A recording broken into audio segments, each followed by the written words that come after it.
Welcome to Sleepy Anime Stories. When we last left our story, Team 7 had just passed the first stage of the Chunin Exams. Through a combination of cleverness, luck, and sheer determination, Naruto hadn't answered a single question on that written test. Yet he and his teammates advanced alongside dozens of other Chunin teams from villages across the shinobi world. But that first exam was merely a test of resolve, a way to weed out those who lacked the courage to face the unknown.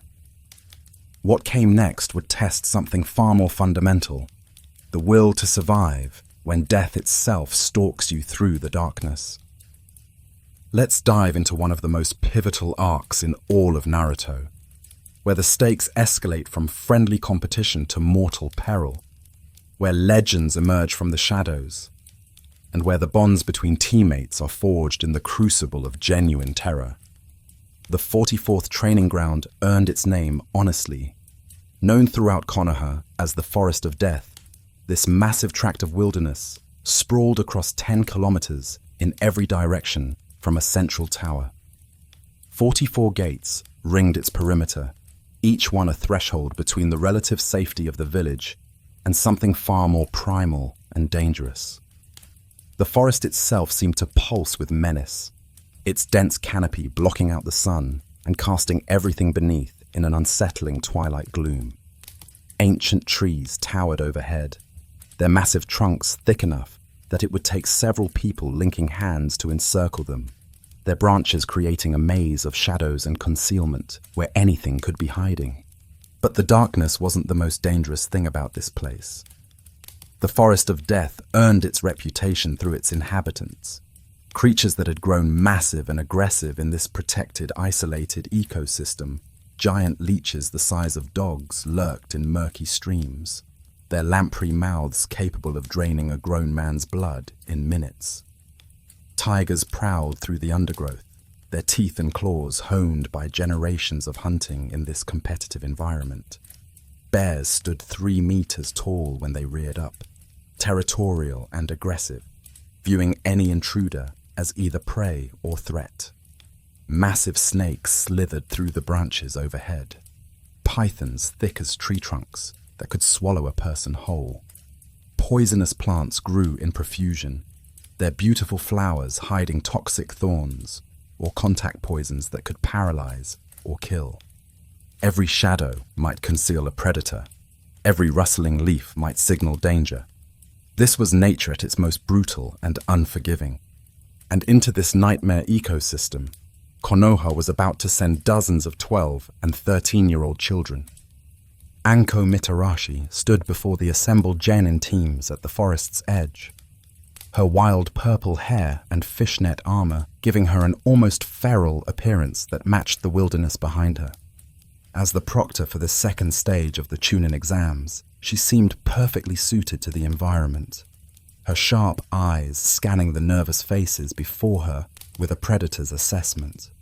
Some of the genin were trying to look confident, puffing out their chests and affecting bravado. Others couldn't hide their fear, their eyes wide as they stared at the dark forest stretching away behind her. A few, like Gaara of the Sand, seemed utterly indifferent, their expressions blank masks that revealed nothing of what they might be thinking or feeling. Before any team could enter the forest, they had to sign a waiver. Anko made this very clear, her voice carrying a dark amusement as she explained that the village and its proctors would not be held responsible for any deaths that occurred during this exam. Deaths. Not injuries. Deaths. The casual way she spoke about it made several genin pale, the reality of what they were facing suddenly very real. This wasn't a training exercise. This wasn't a simulation. People could die in there, and everyone would just accept it as part of the exam process. The waiver wasn't just a formality. It was a grim acknowledgement that some of the people standing here might not come back out. The rules for this stage seemed simple enough on the surface, but their implications were chilling. Each team would be given a scroll at random, either a heaven scroll or an earth scroll.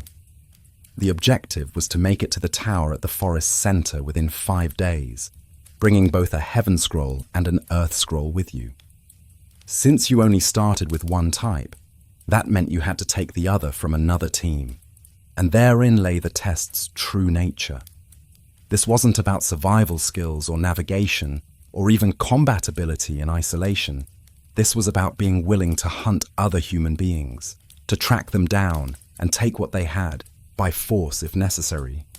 Some teams would form alliances, working together to improve their odds. Others would set ambushes, finding choke points or likely paths and lying in wait for victims. The more aggressive teams would actively hunt, tracking other genin through the forest like the predators that called it home. And everyone would have to do all of this while also avoiding the forest's natural dangers, while rationing whatever supplies they'd brought, while fighting exhaustion and hunger and fear. 5 days in this nightmare, knowing that every other team out there was a potential enemy, knowing that at any moment you might be attacked, knowing that death could come from any direction at any time. Anko's grin widened as she finished explaining the rules. She was clearly looking forward to this, anticipating the chaos and carnage that was about to unfold. Before dismissing the teams, she added one more crucial piece of information. Once you had both scrolls, do not open them until you reach the tower. The scrolls themselves were sealed with a jutsu, and opening them prematurely would have consequences. She didn't elaborate on what those consequences might be, but the warning was clear enough. This test had layers, secrets within secrets, and following the rules to the letter was just as important as having the skill to survive. The gates opened, and the genin flooded into the forest of death. Team 7 moved cautiously through the darkened woods, their formation tight and alert. Sasuke took point with his Sharingan active. Those red eyes tracking every shadow and movement. Sakura stayed in the middle, the earth scroll they'd been given secured safely in her pouch, her head swiveling as she tried to watch every direction at once. Naruto brought up the rear, his boisterous confidence from earlier replaced by a more focused determination. Even he could sense the oppressive atmosphere of this place, the way it seemed to press down on you, making every breath feel heavier, every sound seem louder. They had barely made it a kilometer into the forest when Naruto announced he needed to relieve himself, disappearing into the bushes despite Sakura's protests about staying together. When he returned moments later, something was wrong. Sasuke noticed it immediately, his Sharingan picking up subtle discrepancies in the way this Naruto moved and spoke.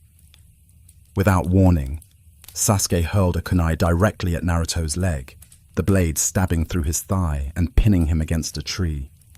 Both Sakura and the impaled Naruto screamed, one in horror at what Sasuke had done, the other in pain and shock. But Sasuke's expression remained cold and analytical as he pointed out what he'd noticed. This Naruto was right-handed, while the real Naruto was left-handed. A small detail, the kind of thing most people wouldn't notice, but to someone with the Sharingan's ability to perceive and process minute details, it was as glaring as a spotlight.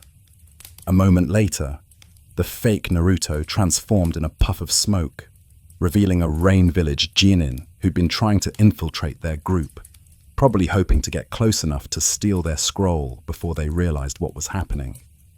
It was a brilliant strategy that had nearly worked, and it highlighted just how paranoid you had to be in this environment. The enemy wasn't just the forest and its creatures. It was everyone around you, anyone who might want what you had. Trust became a luxury you couldn't afford, except with your own teammates. And even then, you had to constantly verify that your teammates were actually your teammates and not someone wearing their face. The real Naruto returned moments later, confused by the tension in the air and the injured enemy Nin groaning against the tree. After Sasuke explained what had happened, Naruto suggested they verify each other's identities with a password, something personal that only they would know. It was a smart precaution, and they quickly established one, a small measure of security, in an insecure world. But they had barely finished setting up their verification system when the temperature seemed to drop, the oppressive atmosphere of the forest suddenly becoming something far more sinister. A wind kicked up from nowhere, unnatural and cold, and with it came a presence that made all three genin freeze in their tracks. This wasn't like the danger they'd sensed from the forest's creatures. This was something else entirely, something that made their instincts scream at them to run, to hide, to get as far away as possible. It felt like being watched by something so far beyond their level that they were nothing but insects to it. And then she appeared. The grass ninja named Shiore stepped into view, her movements fluid and predatory. There was something wrong about her, something that made Sakura's skin crawl and set Sasuke's Sharingan spinning as he tried to analyze the threat. But it was the woman's face that truly terrified them. Her expression held no emotion at all, just a cold interest as she looked them over like a scientist examining specimens in a lab. When she smiled, it was all wrong, too wide, too knowing, more like a snake baring its fangs than any human expression. "What cute little Janin," she said, her voice carrying a quality that made it feel like ice water trickling down their spines. "You seem to have something I want." The killing intent hit them like a physical blow. Sasuke and Sakura both froze completely, their bodies locking up as their minds were suddenly flooded with visions of their own deaths. Not vague premonitions or imagined scenarios, but vivid, crystal clear images of how they would die, each death more gruesome than the last, stabbed through the throat, bisected at the waist, their bones crushed to powder, their skin melted off by acid, their organs pulled out while they were still alive to watch on and on, hundreds of possible deaths flashing through their minds in an instant, each one feeling absolutely real, absolutely certain. This was the product of a lifetime of killing, the accumulated weight of thousands of deaths channeled into pure malicious intent and projected at them like a weapon. Sakura couldn't even scream, her voice frozen in her throat, tears streaming down her face as her mind buckled under the assault. Sasuke fared little better, his Sharingan actually working against him as it processed every detail of every death with perfect clarity. His hand moved toward his kunai pouch, shaking so badly that he couldn't grasp a weapon. Part of his mind, the part still capable of thought, was screaming at him to move, to fight, to do something, but his body wouldn't respond. Terror had locked him in place as effectively as any paralysis jutsu. This was the difference between a true ninja, one who had survived countless missions and killed countless enemies, and children playing at being warriors. Zabuza's killing intent back in the land of waves had been frightening, but it was nothing compared to this. Zabuza had been a skilled assassin, but this person, whoever they really were, operated on a completely different level. This was someone who had perfected the art of killing, who had refined it to such a degree that even the intent to kill could be used as a weapon. Sasuke found his hand moving to his kunai, not to fight, but to do something he'd never imagined doing, taking his own life. In that moment, with his mind overwhelmed by the visions of death, suicide seemed like a mercy, a way to have some control over how he died rather than waiting for this monster to kill him in whatever horrible way it chose. The blade was at his thigh, ready to drive in, when something orange and loud shattered through the nightmare of fear. "Get away from my teammates." Naruto's fist connected with the grass ninja's face, with all the force his terror converted to rage could muster. The blow actually moved the woman's head, and more importantly, it broke the spell of killing intent that had frozen his friends. Naruto stood between them and the threat, his body shaking, but his stance firm, his blue eyes blazing with determination despite the fear he had to be feeling. Unlike Sasuke and Sakura, Naruto hadn't been directly in the line of that killing intent, approaching from the side, and while he'd felt its effects, he hadn't been paralyzed by it. Or perhaps, given everything he'd survived in his life, his tolerance for fear was just higher. Either way, his intervention gave Sasuke and Sakura the moment they needed to recover, to remember how to breathe, how to think, how to function. The grass ninja's smile widened as she looked at Naruto. "Interesting," she said, and there was genuine curiosity in her voice now. The dead last of the class, showing more courage than the genius. How delightful. What happened next defied everything they'd been taught about tactical retreats and knowing when you were outmatched. A massive snake erupted from the ground beneath Naruto, its jaws wide enough to swallow him whole. But instead of running or dodging, Naruto summoned a dozen shadow clones, all of them working together in ways he'd never managed before, their coordination driven by desperation. They grabbed the snake's mouth, forcing its jaws wider, while Naruto used the momentum to leap into the beast's throat, his clones following to support him. The snake's stomach was meant to be a death trap, a place where prey would be crushed and digested, but Naruto had filled it so completely with shadow clones that the snake's own body worked against it, unable to compress around the mass of identical bodies packed inside it. The pressure built until the snake exploded from within, and Naruto emerged covered in viscera but unbroken, his grin manic and fierce. Sasuke watched this display with an emotion he hadn't felt in a long time and barely recognized. Shame. He was supposed to be the elite, the genius, the last survivor of the legendary Uchiha clan. But when real danger had appeared, he'd frozen. Worse than frozen. He'd been about to kill himself rather than face the threat. And it was Naruto, the class dunce, the fool who couldn't even perform a basic clone technique until a few months ago, who had saved him. The shame curdled into something darker, something that would fester and grow in the days and weeks to come. The grass ninja's eyes gleamed with approval as she watched Naruto. "Yes," she said softly. "You'll do nicely." Then she moved, faster than any of them could track, and suddenly she was right in front of Sasuke, her hand reaching out to cup his face almost gently. "But this one has such potential. The Uchiha bloodline, that magnificent Sharingan. Yes, you're the one I've been waiting for." Before Sasuke could react, before anyone could do anything, the woman's neck extended like a snake's, impossibly long, her mouth opening wider than any human jaw should to reveal elongated fangs. She bit down on Sasuke's neck at the junction of his shoulder, and the Uchiha heir screamed, a sound of pure agony that echoed through the forest, where her teeth punctured his flesh. Something dark and terrible spread, black marks racing across his skin like living ink, forming a pattern of 3 tomo in a circle.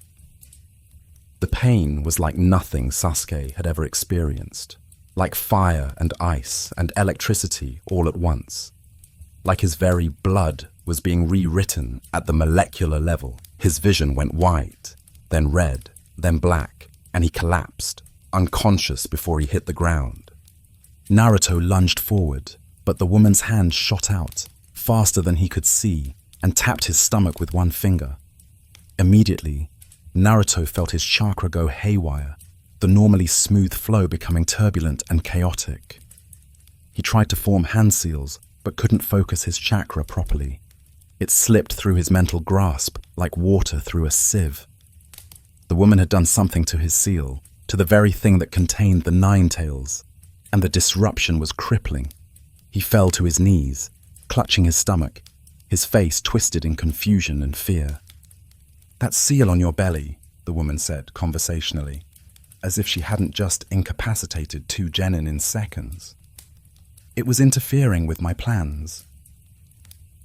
The 5-element seal. "I've placed on top of it will keep your little fox's power locked away for now. Don't worry, it's not permanent, and you're talented enough that you'll find someone to remove it eventually." She turned her attention to the terrified Sakura, and for a moment, The pink-haired girl was absolutely certain she was going to die. But instead of attacking, the grass ninja simply smiled at her, a smile that was somehow more terrifying than any killing intent. Take care of your teammates, little Kunoichi, especially the Uchiha boy. He's going to need you in the days ahead. That mark I've given him, it will test him, tempt him, try to consume him. But if he can master it, if he can control the power it offers, well... Her smile widened. Let's just say, I'll be very interested to see how he develops. And then she was gone, vanishing into the shadows as if she'd never been there at all, leaving Sakura alone with her unconscious teammates in the middle of the most dangerous forest in the world, with both of them seriously injured and 4.5 days still remaining in the exam. Sakura had never felt more helpless in her entire life. To understand what had just been done to Sasuke, we need to delve into some of the darkest research ever conducted in the shinobi world. Work that pushed beyond the boundaries of ethical experimentation into territory that most would consider monstrous. The mark that now adorned Sasuke's neck, slowly spreading across his skin like living corruption, was the product of decades of obsessive study, countless failed experiments, and a brilliance twisted towards selfish ends.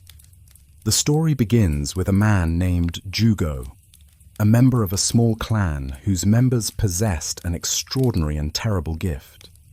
They could absorb natural energy directly from the world around them, drawing in what would later be codified as Senjutsu chakra, the power of the natural world itself. But unlike the carefully controlled sage mode techniques practiced by places like Mount Myoboku, Jugo's clan couldn't regulate this absorption. Natural energy flowed into them constantly, building up in their bodies, and when it reached critical levels, they underwent violent transformations, their bodies warping and changing, growing additional limbs or weapons of bone and flesh, their minds consumed by bloodlust and rage. Jugo himself was a gentle soul who feared his own transformations, knowing that when the change took him, he became a berserker who killed indiscriminately, unable to distinguish friend from foe. He sought help wherever he could find it, desperate for some way to control or eliminate his curse. And eventually, his search led him to one of the most brilliant and morally bankrupt scientists the shinobi world had ever produced, Orochimaru of the legendary Sannin. Orochimaru had been obsessed with the nature of life and death ever since he'd watched his parents die during the Second Shinobi War. That loss had broken something fundamental in him, replacing his humanity with an insatiable hunger to understand how life worked at its most basic level, how it could be extended, how death could be defeated. Where other ninjas saw jutsu as tools to accomplish missions, Orochimaru saw them as keys to unlocking the secrets of existence itself. He experimented on prisoners, on his own subordinates, on anyone he could get his hands on, refining his techniques through trial and error, treating human lives as nothing more than data points in his research. When Jugo came to him seeking help, Orochimaru saw an opportunity. Here was a living example of the human body being modified by natural energy, a template he could study and potentially replicate. Rather than trying to cure Jugo, Orochimaru instead studied him exhaustively, taking samples of his blood, his tissue, his secretions, analyzing the special enzymes Jugo's body produced that allowed him to absorb and process natural energy. And then Orochimaru began experimenting with ways to transfer Jugo's abilities to others. The process was horrifically simple in concept and devastatingly complex in execution. Orochimaru would isolate the specific enzymes from Jugo's body that enabled the absorption and transformation, then mix them with his own Senjutsu chakra to create a substrate that could be implanted into another person. The implantation method was equally straightforward. Orochimaru would bite the target, using his fangs to puncture the skin and inject the enzyme mixture directly into their bloodstream. From there, the enzymes would spread through the victim's body, binding to their cells, rewriting their biology at a fundamental level to grant them access to a fraction of Jugo's power. The survival rate was abysmal. Out of every 10 people Orochimaru subjected to this process, 9 died. Sometimes the rejection was immediate, their bodies breaking down within hours as their immune systems went into overdrive, trying to fight the foreign enzymes, essentially causing them to die from the equivalent of an allergic reaction that affected every cell simultaneously. Other times, the transformation was too much for them to handle, their bodies mutating uncontrollably until they were barely recognizable as human anymore. All higher brain function destroyed as they devolved into mindless beasts. A few went insane from the sudden influx of new sensations and abilities, their minds unable to cope with the changes. But that 1 in 10 who survived, who adapted to the curse mark successfully, gained something extraordinary.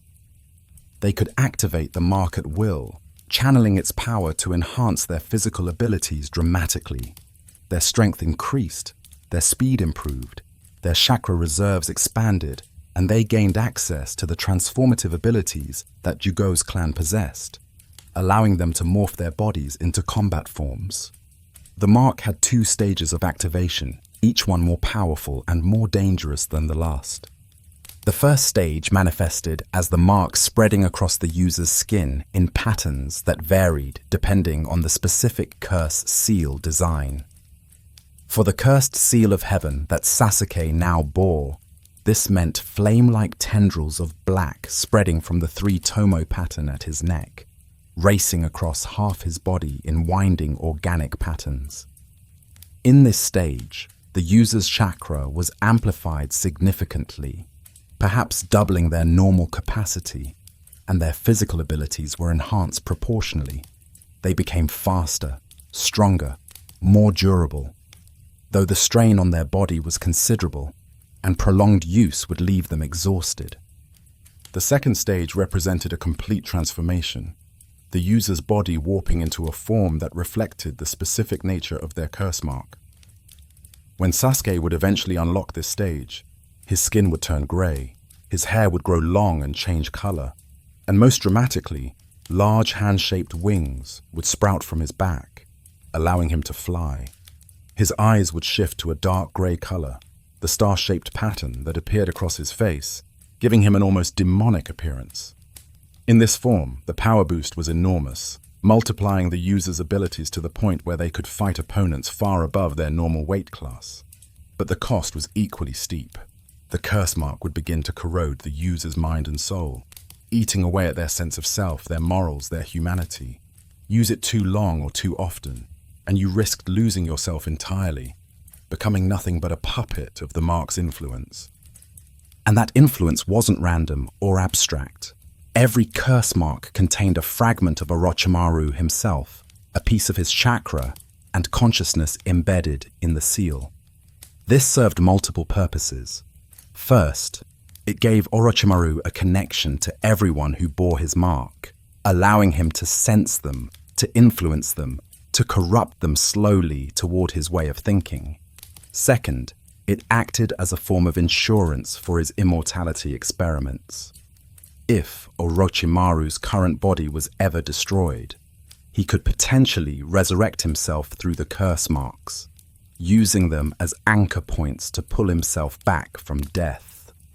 Third, and perhaps most insidiously, the marks could be used to control their bearers if Orochimaru chose to activate them forcefully, overriding the user's will and compelling them to obey his commands. Orochimaru created several different designs of curse marks over the years, each one slightly different in its effects and the transformations it granted. The cursed seal of heaven and the cursed seal of earth were considered his masterpieces, the most powerful and stable of his designs. The heaven seal was better suited for those with strong spiritual energy, granting transformations that were more elegant and flight capable. The Earth Seal worked better with those who had powerful physical energy, producing bulkier, more powerful transformations. But there were others as well, the various marks given to his Sound 4 elite guards, each one tailored to complement their existing abilities. Experimental marks that he tested on various subjects with mixed results. Failed prototypes that either killed their bearers or drove them insane. The implications of this technology were staggering. Orochimaru had essentially found a way to grant ordinary ninjas access to Sage Mode level power without requiring them to undergo the years of training that true Sage Mode demanded. It was a shortcut to power, instant gratification for those willing to accept the risks and the corruption that came with it. And for someone like Sasuke, someone already consumed by hatred and the need for revenge, someone whose moral compass had been shattered by trauma and grief, the temptation of that power would be almost impossible to resist. Orochimaru knew all of this when he marked Sasuke. He wasn't just giving the Uchiha heir a power boost. He was planting a seed of corruption that would grow and fester, slowly pulling Sasuke away from his friends, from his village, from everything that might have anchored him to the light. The curse mark would whisper to Sasuke in moments of frustration, promising him the power he needed to kill Itachi. If only he would embrace it fully, it would erode his connections to others, making him more isolated, more willing to walk dark paths if it meant achieving his goals. And eventually, when Sasuke was ready, when he was desperate enough, it would draw him directly to Orochimaru, delivering to the Sannin the perfect vessel for his next body transfer. The curse mark wasn't just a weapon or a tool. It was a trap, a carefully constructed snare designed to capture the most promising young ninja of the generation and deliver him into Orochimaru's hands. And Sasuke had just been caught in it, completely unaware of the chains that were even now beginning to wind around his soul. Back in the forest of death, Sasuke lay unconscious, his body fighting against the foreign elements invading his system, the curse mark spreading and receding across his skin as his natural vitality battled against Orochimaru's seal. Fever burned through him, his temperature spiking as his immune system went into overdrive. And in his delirium, he dreamed of power, of Itachi, of revenge dripping with blood and fire. The hours that followed Orochimaru's attack would prove to be the most important in Sakura's development as a ninja. Not because of any technique she learned or power she gained, but because of the stark, terrifying reality that slapped her in the face and forced her to look at herself honestly for the first time in her life. She dragged both Sasuke and Naruto to a small cave, struggling under their combined weight, her arms shaking with exhaustion. They'd found a relatively defensible position, a hollow in an ancient tree's roots that was partially concealed by undergrowth, and she'd laid them as comfortably as she could, checking Naruto's pulse, feeling Sasuke's fever, doing everything she could think of, but knowing it wasn't enough. She wasn't a medical ninja. She barely knew basic first aid beyond what every genin learned at the academy, and both of her teammates needed help that she couldn't provide. But that wasn't the worst part. The worst part was the crushing realization of how useless she'd been during the actual fight.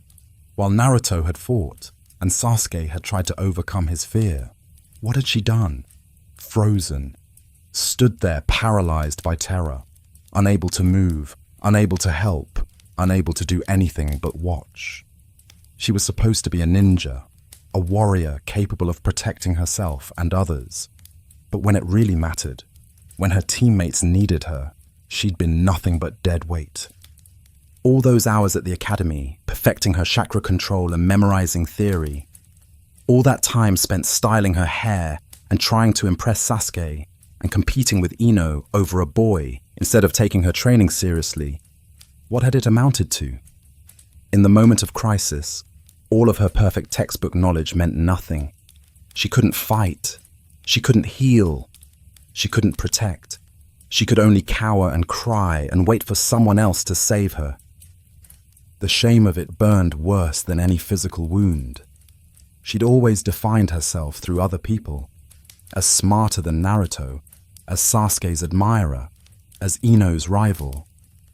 But she'd never really thought about who Sakura was as a ninja in her own right, what she brought to the team beyond being able to answer questions correctly. And now, sitting in this cave with her unconscious teammates, the answer seemed painfully clear. Nothing. She brought nothing. She was the weak link, the liability that held the others back. As if the universe wanted to underscore this lesson, 3 ninja suddenly appeared at the cave entrance. They were from the Hidden Sound village, this newly formed village that most hadn't even heard of until these exams, and they wore the headbands with pride, confident in their abilities. The leader was a boy named Dosu, his entire face wrapped in bandages except for one eye, a strange device covering his right arm that looked like it might be some kind of weapon. With him were his teammates, Zaku, a spiky-haired boy with an arrogant smirk, and Kin, a dark-haired girl whose expression was calculating and cold. "Well, well," Dosu said, his voice muffled slightly by the bandages, but carrying an unpleasant amusement.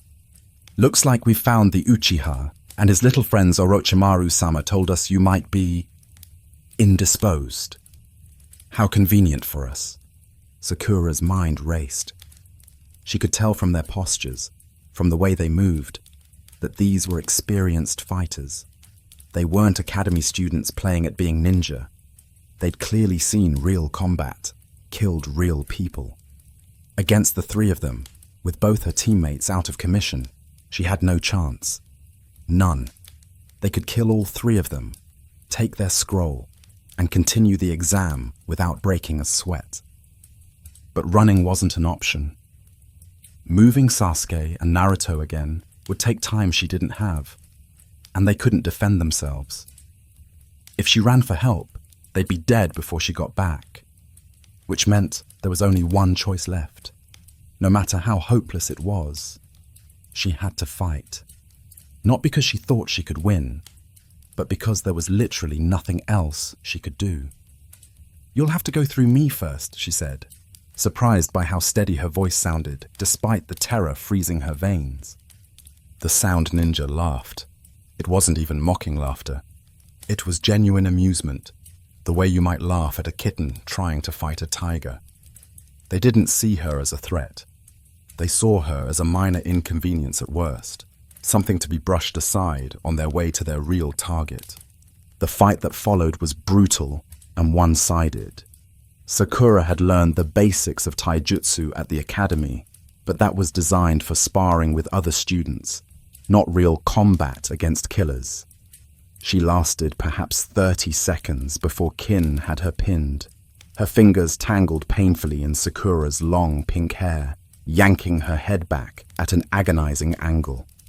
Kin's other hand held a kunai, the blade resting against Sakura's throat, just barely not cutting skin, the message clear: one wrong move, and you're dead. "Such pretty hair," Kin cooed mockingly. "You've clearly spent a lot of time on it. Is that what you've been doing while your teammates were training? Playing beauty salon? And they say kunoichi from konoha are supposed to be something special. What a joke." That's when it hit Sakura, really hit her, how absurd she'd been. Her hair. She'd kept it long specifically because she'd heard once that Sasuke liked girls with long hair.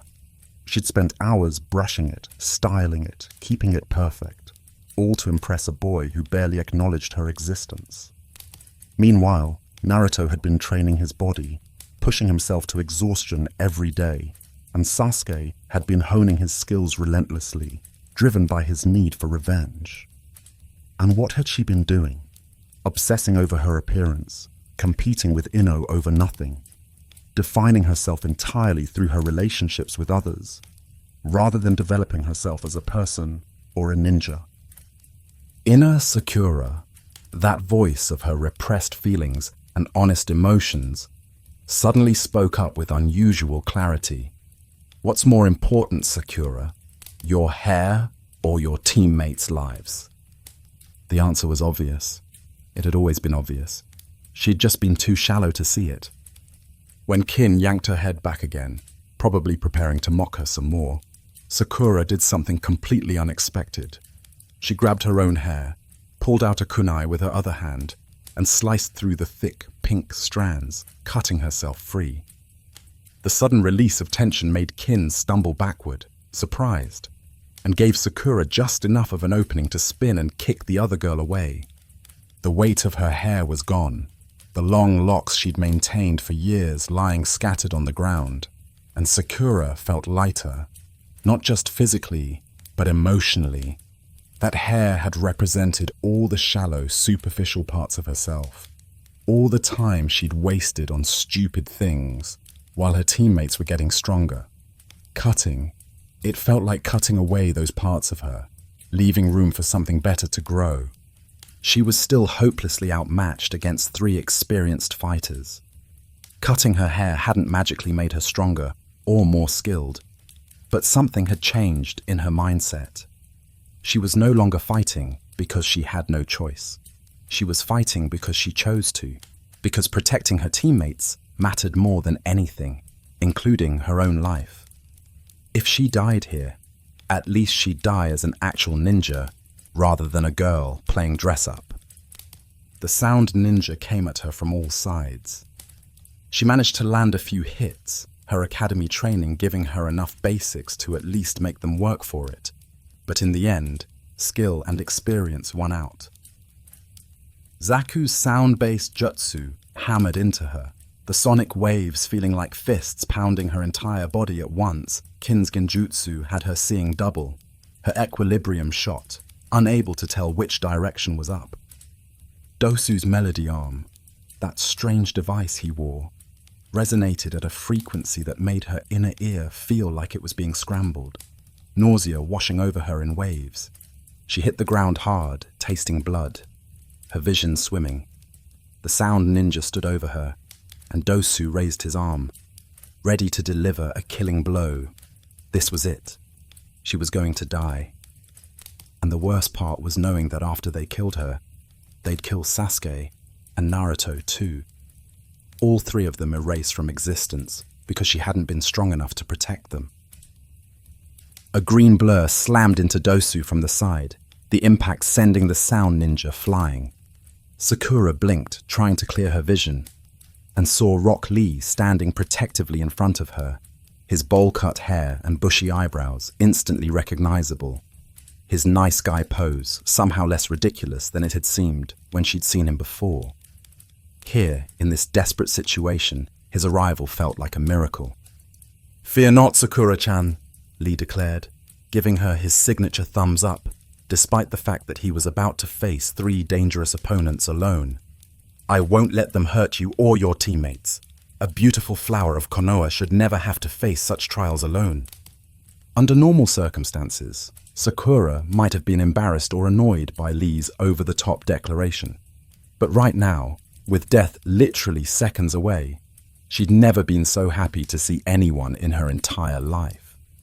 Lee was weird, yes, and his romantic declarations were uncomfortable, but he was also incredibly strong, one of the best taijutsu specialists among the genin.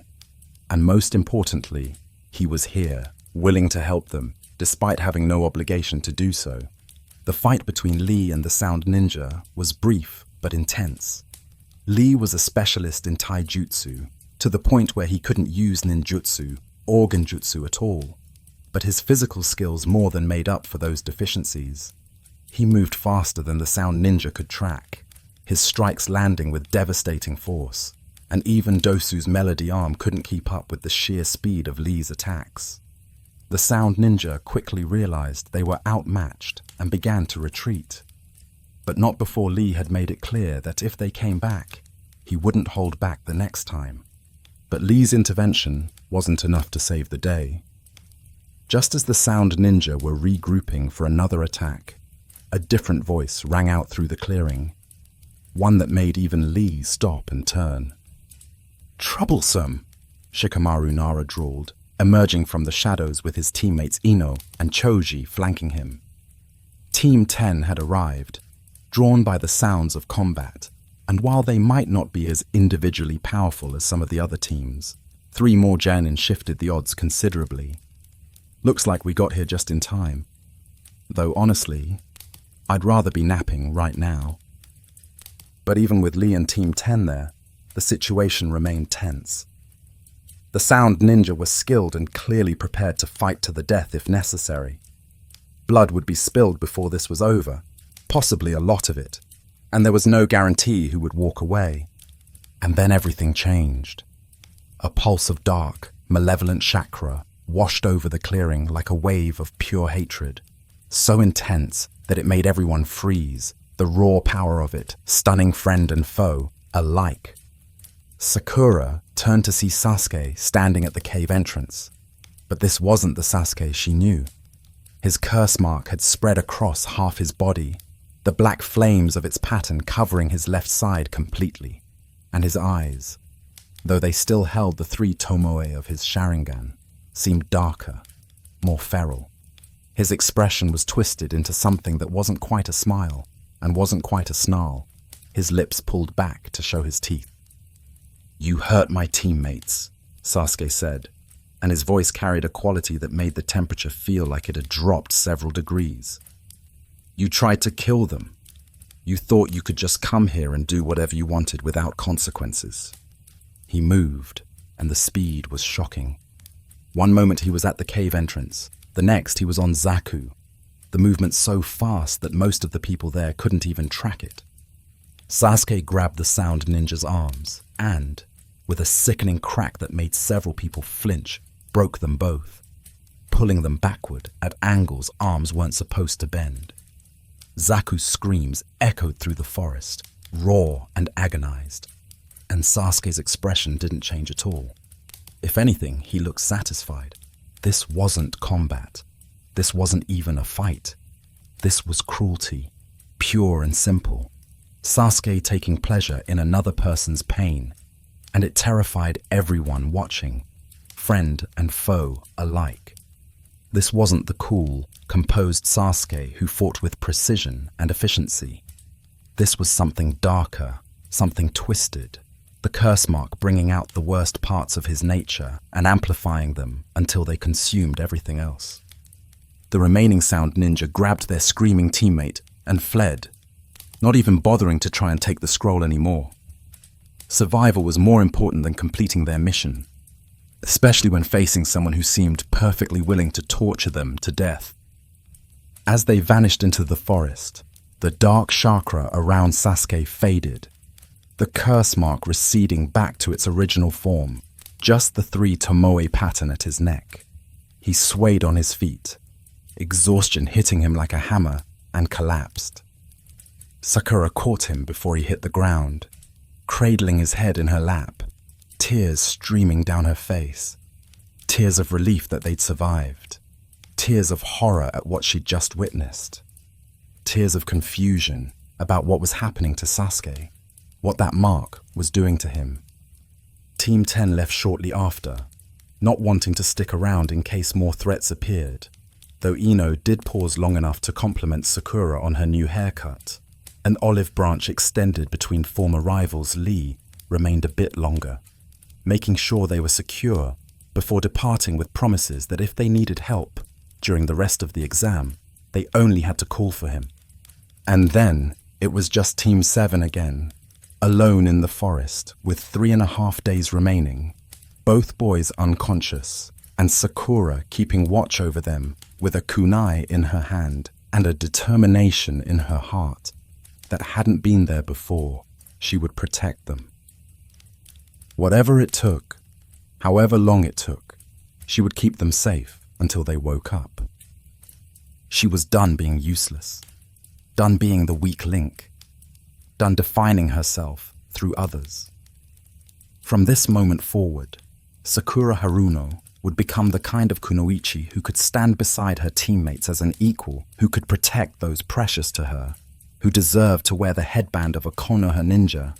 It would be a long journey to reach that goal. Years of hard training, painful lessons, and countless sacrifices lay ahead.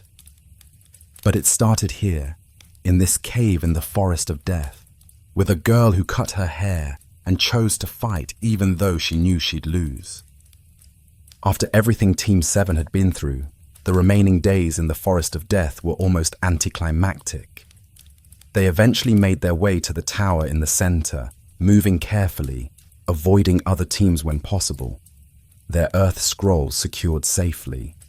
They'd managed to acquire a Heaven Scroll from another team through a combination of strategy and luck, Sasuke recovering enough to lead them through several successful ambushes, though the curse mark remained dormant after that initial violent emergence. When they finally opened both scrolls in the tower as instructed, expecting perhaps a trap or test, what appeared was far more meaningful. Iruka, their academy teacher, summoned through a jutsu embedded in the scrolls themselves.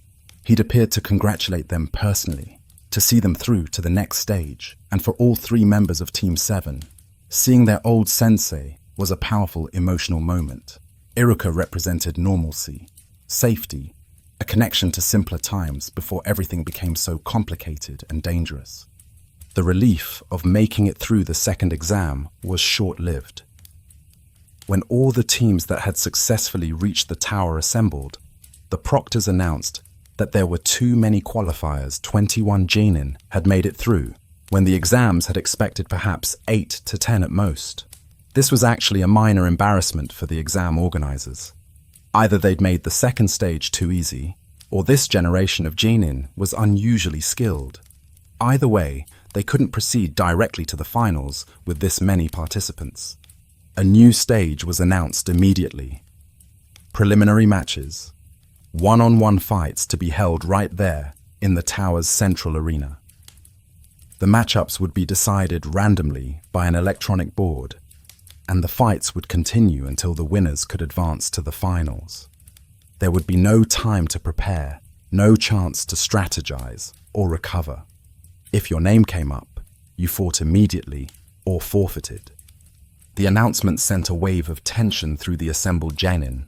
Some, like Gaara, seemed pleased by this development, eager for the chance to fight others, like Kabuto, quickly realized they had no chance of advancing further and withdrew voluntarily. Kabuto claimed his injuries from the Forest of Death were too severe to continue, but anyone who looked at him closely could tell he was lying. He was fine. He just didn't want to fight, for reasons that wouldn't become clear until much later. With Kabuto's withdrawal, 20 contestants remained, ensuring an even bracket.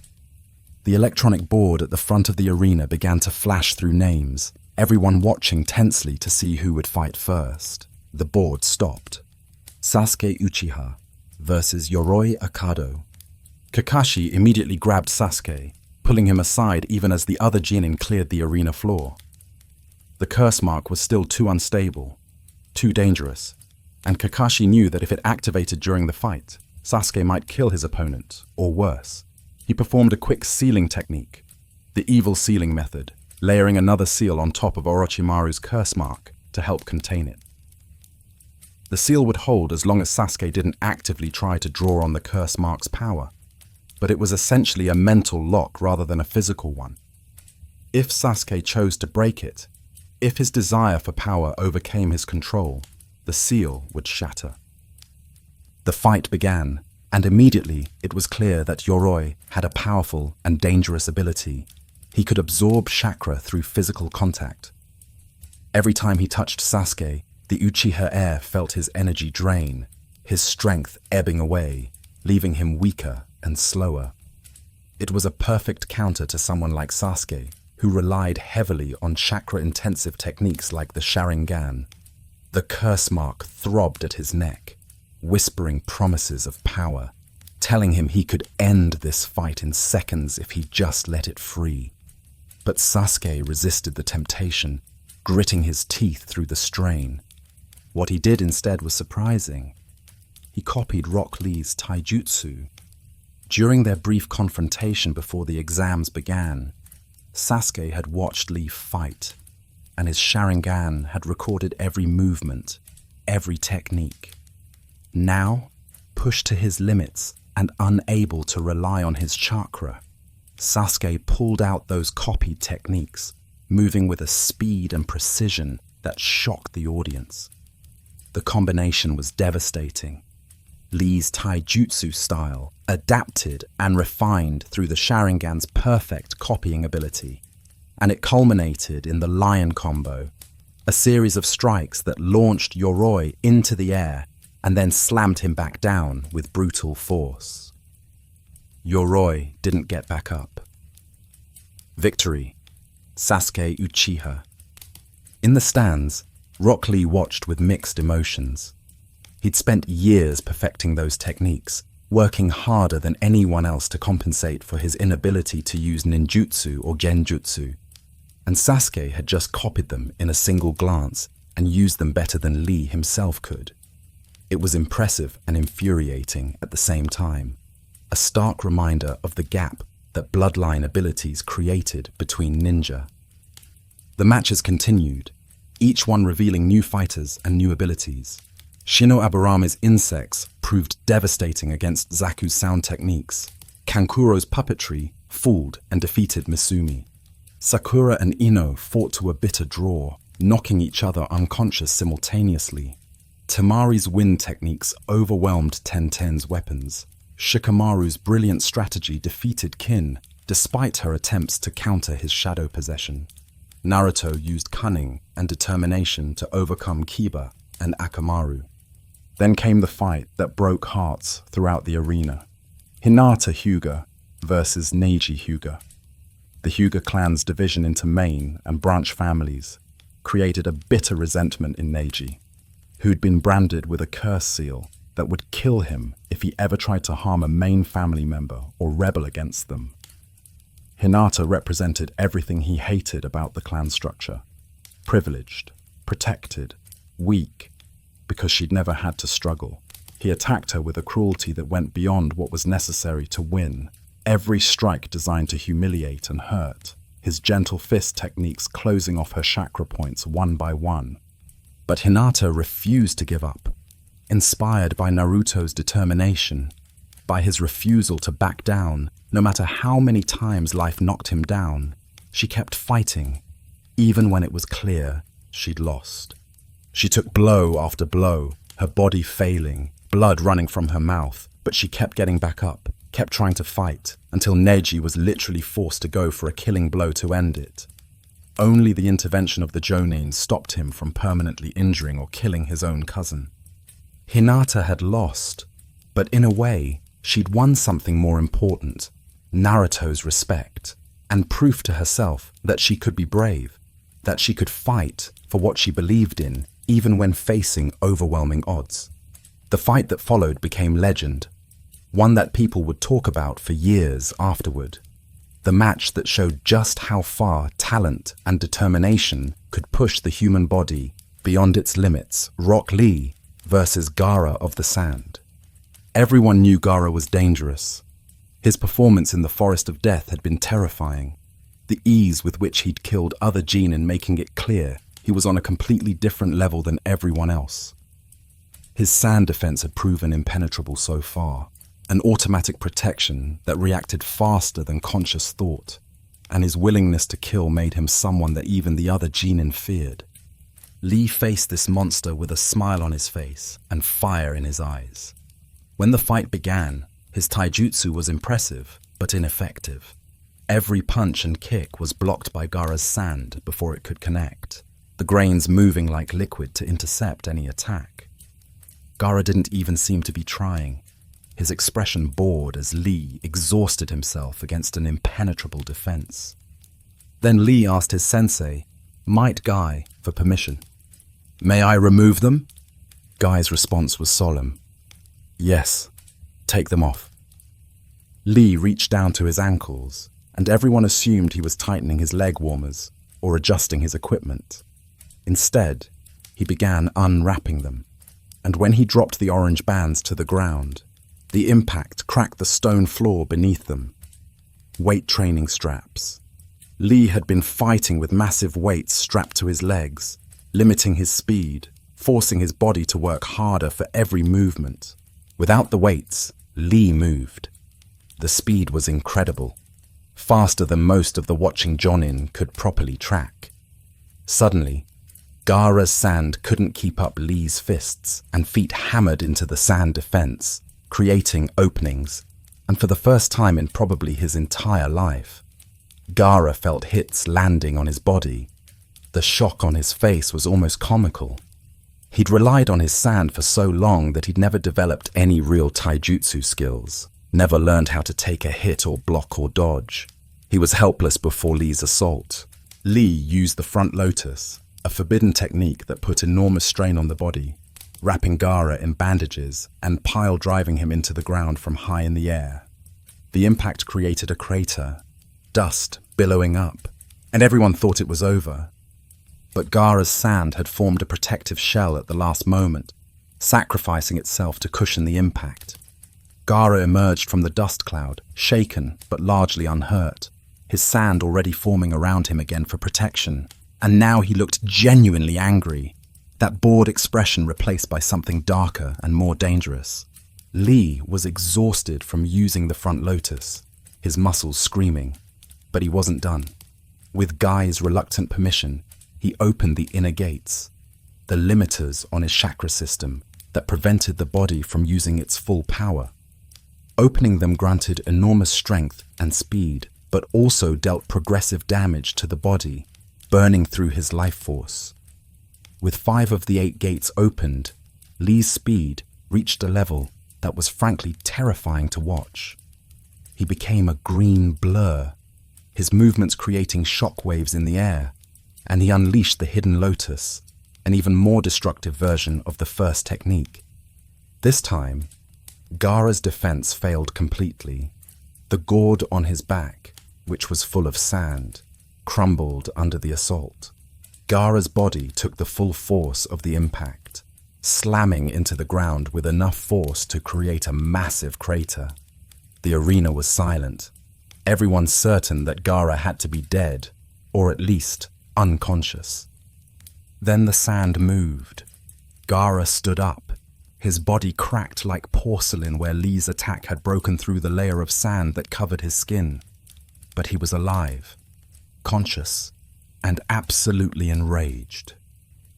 The sand that poured from his gourd formed into a massive claw, shooting toward Lee with killing intent. Lee couldn't move. His body had given everything it had, the gates burning through his chakra and his muscles, and he was barely standing. The sand claw hit him, and Guy intervened, catching his student before the attack could kill him. But the damage was done. Lee's left arm and leg were crushed, the bones shattered, and the medical ninja who examined him afterward would deliver devastating news. Lee's fighting career was likely over. The damage was so severe that even if he recovered, he'd never fight at his previous level. Victory, Gaara, but it felt hollow. Everyone in that arena had just watched a boy with no natural talent, no bloodline ability, no special techniques beyond what any ninja could theoretically learn. Push a monster to his absolute limits through nothing but hard work and determination. Lee had lost the fight, but won everyone's respect. And even Gaara seemed shaken by the experience, confused by Lee's refusal to stay down, by his willingness to destroy his own body rather than give up. The remaining preliminary matches concluded with Naruto's name being called for what would become one of the finals marquee matchups. Naruto Uzumaki versus Neji Hyuga. The finals would be held 1 month later, giving all participants time to train and prepare. 8 victors would advance: Sasuke Uchiha, Shino Aburame, Kankuro, Tamari, Shikamaru Nara, Naruto Uzumaki, Dosu Kanuta, and Gaara. 1 month to prepare, 1 month to train, 1 month before everything would change forever. The month between preliminaries and finals became a crucial period of development for Naruto. It started with disappointment when Kakashi explained he had to focus on Sasuke because of the curse mark complications. Instead, Kakashi arranged for Ebisu to train Naruto, but that partnership quickly dissolved when Naruto caught Ebisu peeping at the hot springs. That's when Jiraiya truly entered Naruto's life. One of the legendary Sannin, Jiraiya offered to remove the 5-element seal that Orochimaru had placed on Naruto's stomach. The seal removal was both simple and dramatic. Jiraiya just placed his palm on Naruto's stomach and broke the seal. Immediately, Naruto felt his chakra flowing smoothly again, the constant disruption finally gone. But Jiraiya's help came with conditions. Naruto would accompany him to search for Tsunade, and during the journey, he'd learn a technique that most Jonin could never master, the Rasengan, invented by the 4th Hokage himself. The Rasengan was deceptively simple, a ball of spinning chakra, condensed and rotating at devastating speed. No hand seals, no elemental affinity needed, just pure chakra manipulation.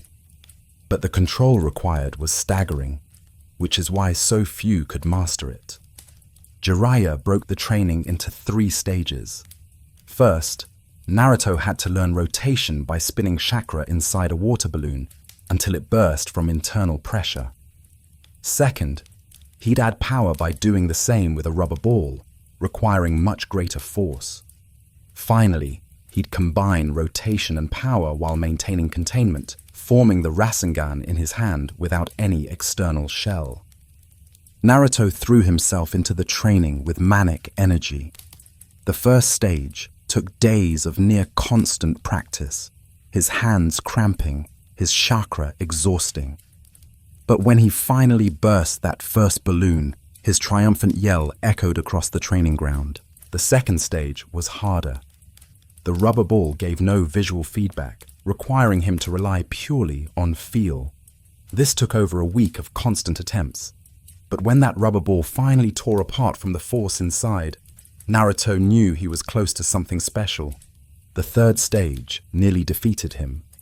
Without the balloon or ball to contain the chakra, the Rasengan would immediately destabilize. He had to learn to be his own container, using a thin shell of chakra around the spinning core while simultaneously maintaining rotation and power. 3 complex manipulations at once. But Naruto had one crucial advantage: shadow clones. Each one could practice simultaneously, sharing experiences when they dispersed. It was like training for 12 hours in a single hour, exponentially increasing his learning speed. Even with clones, the third stage consumed the rest of the month.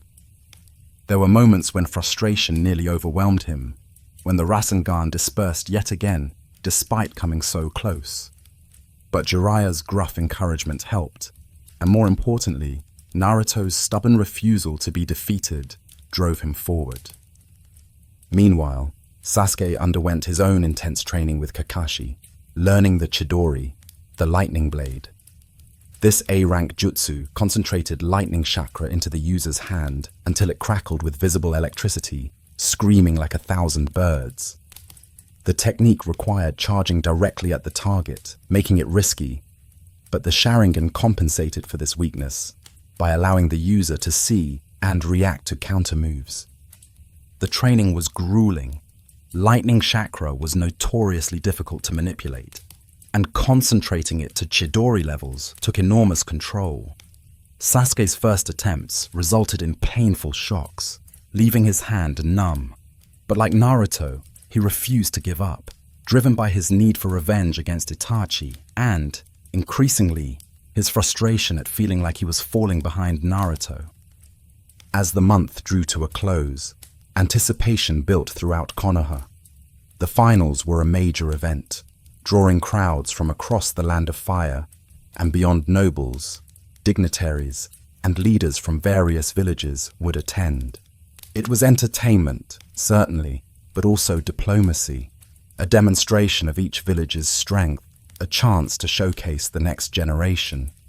Nobody could have predicted how drastically those finals would be interrupted, or how much blood would be spilled before the sun set that day. The stadium was packed with thousands of people, civilians excited for the spectacle, ninja from villages across the continent evaluating potential threats. In the highest box sat the third Hokage, Hiruzen Sarutobi, alongside what appeared to be the fourth Kazekage. Around them sat feudal lords and important figures whose support kept villages running. This was as much political theatre as sporting event. The 8 finalists stood in the arena, though one glaring absence drew attention. Sasuke Uchiha hadn't arrived. His match against Gaara was scheduled first, but with no sign of him, officials postponed it and moved on. Naruto versus Neji began with stark contrast. Neji stood with perfect posture, his Byakugan active, veins bulging around his eyes as he examined Naruto with 360-degree vision. His expression was serene, confident, certain of victory. This wasn't even a real fight in his mind, just a demonstration, a lesson for someone who didn't understand how the world worked. Naruto looked nervous, despite his efforts at confidence, his orange jumpsuit bright against pale arena floor. But his eyes showed determination, fixed on Neji with surprising intensity. This wasn't just about advancing, it was personal, about proving destiny wasn't real, that hard work could overcome natural talent, that a dead last could stand against a genius and win. The match began with Neji immediately on offense. His gentle fist targeted specific chakra points, each strike blocking chakra flow, weakening Naruto progressively. Naruto tried countering with shadow clones, flooding the arena with copies, trying to overwhelm through sheer numbers. But the Byakugan saw through them instantly, and Neji's strikes dispersed fakes like mist until only the real Naruto remained. The crowd murmured. This was going exactly as expected. Genius, effortlessly dismantling fool. Some were already bored, ready for the match to end. Neji lectured as he fought, his voice carrying clearly. You cannot change who you are, Naruto. A failure will always be a failure. I was born a genius of the Hyuga clan, gifted with the Byakugan, trained in techniques you could never master. You were born a nobody, the dead last, with no special abilities, no family legacy. That is your destiny. You can struggle all you want, but you cannot escape what you were born to be.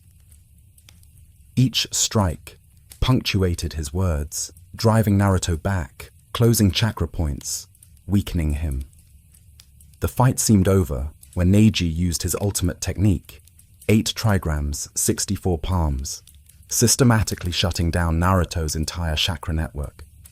The final strike sent Naruto flying into the arena wall, leaving him slumped and motionless. It's over, Neji declared, turning away dismissively. You fought well for someone with your limitations, but destiny cannot be denied. But then Naruto moved. Slowly, painfully, he pushed himself up, one hand clutching the wall for support, body shaking with effort. His chakra should have been completely sealed, making it impossible to continue, but somehow he was standing, defiant. You talk about destiny like it's already decided, Naruto said, voice raspy, but growing stronger. Like we're all just following some script written before we were born. But you're wrong, Neji. People can change. They can grow. They can become something other than what they were born to be. I'm proof of that. Red chakra began leaking from Naruto's body, the Nine Tails energy responding to his desperation and determination. The Byakugan couldn't see it clearly, couldn't fully perceive the demonic chakra, and Neji's confidence faltered for the first time as he felt the malevolent power radiating from his opponent. What followed was a brutal, desperate brawl. Naruto, fueled by Fox chakra, moved faster and hit harder than should have been possible with sealed chakra. Neji pushed for the first time in his life, responded with everything he had, mixing gentle fist with 8 trigrams palms rotation, a defensive technique, creating a dome of spinning chakra around him. The fight came down to a single moment. Neji had Naruto on the ground, had delivered what should have been a finishing blow, when Naruto tapped into Ninetales' chakra one more time, using it to create a single shadow clone beneath the arena floor, using a tunnel dug during the fight. That clone erupted from the ground behind Neji, catching him completely by surprise, delivering an uppercut that lifted the Hyuga genius off his feet and knocked him unconscious. The stadium was silent for a long moment, everyone processing what they'd just seen. Then the crowd erupted in deafening cheers. The dead last had defeated the genius. The failure had overcome destiny. As Naruto stood over Neji's unconscious form, breathing hard, he said something only those closest could hear. "Don't call yourself a failure, Neji. The only time you fail is when you stop trying." Those words would change Neji's life, planting a seed that would eventually blossom into complete transformation of his philosophy and relationship with his clan. The next match was Shikamaru versus Temari, showcasing completely different ninja combat. Where Naruto and Neji had been about power and determination, this was strategy and tactics. Shikamaru's shadow possession could control an opponent's movements if he connected his shadow to theirs, but Temari's wind techniques kept pushing him back. The fight seemed one-sided until the very end, when Shikamaru revealed everything he'd done. Every seemingly random or desperate move had been part of a larger plan, using the tunnel Naruto had dug, using shadows cast by walls and tower, using Temari's own movements against her. Shikamaru connected their shadows, taking control of her body. He had won. Everyone knew it. Shikamaru could now force her to concede or knock herself unconscious. Instead, to everyone's shock, Shikamaru raised his hand and forfeited. "I'm out of chakra," he explained with characteristic laziness. "Even if I won this match, I wouldn't have enough energy for the next one. Better to quit now than get beat even worse later." Finally, Sasuke arrived, appearing in a swirl of leaves with Kakashi, his dramatic entrance earning cheers. His match against Gaara could finally begin. The last Uchiha against the Sans Jinchuriki, 2 prodigies with reputations for being monsters. The fight began explosively. Sasuke had copied Lee's speed during preliminaries, and now he demonstrated it to devastating effect, moving faster than Gaara's sand could properly defend.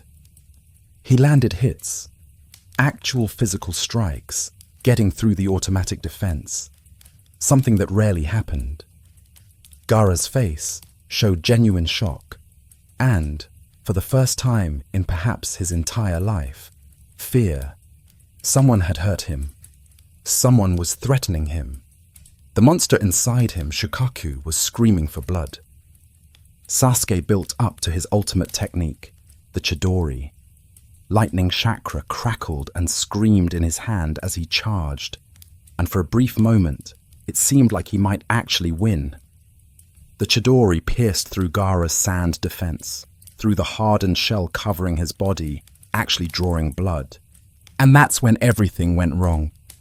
Gaara screamed, a sound of pure primal terror and rage, and his transformation began immediately, sand consuming him, Shukaku starting to emerge. At the same moment, feathers began falling from the sky, and genjutsu washed over the stadium, putting most civilians to sleep instantly. Ninja throughout the stands fought off the genjutsu, and as they did, they saw their worst nightmare, sound and sand.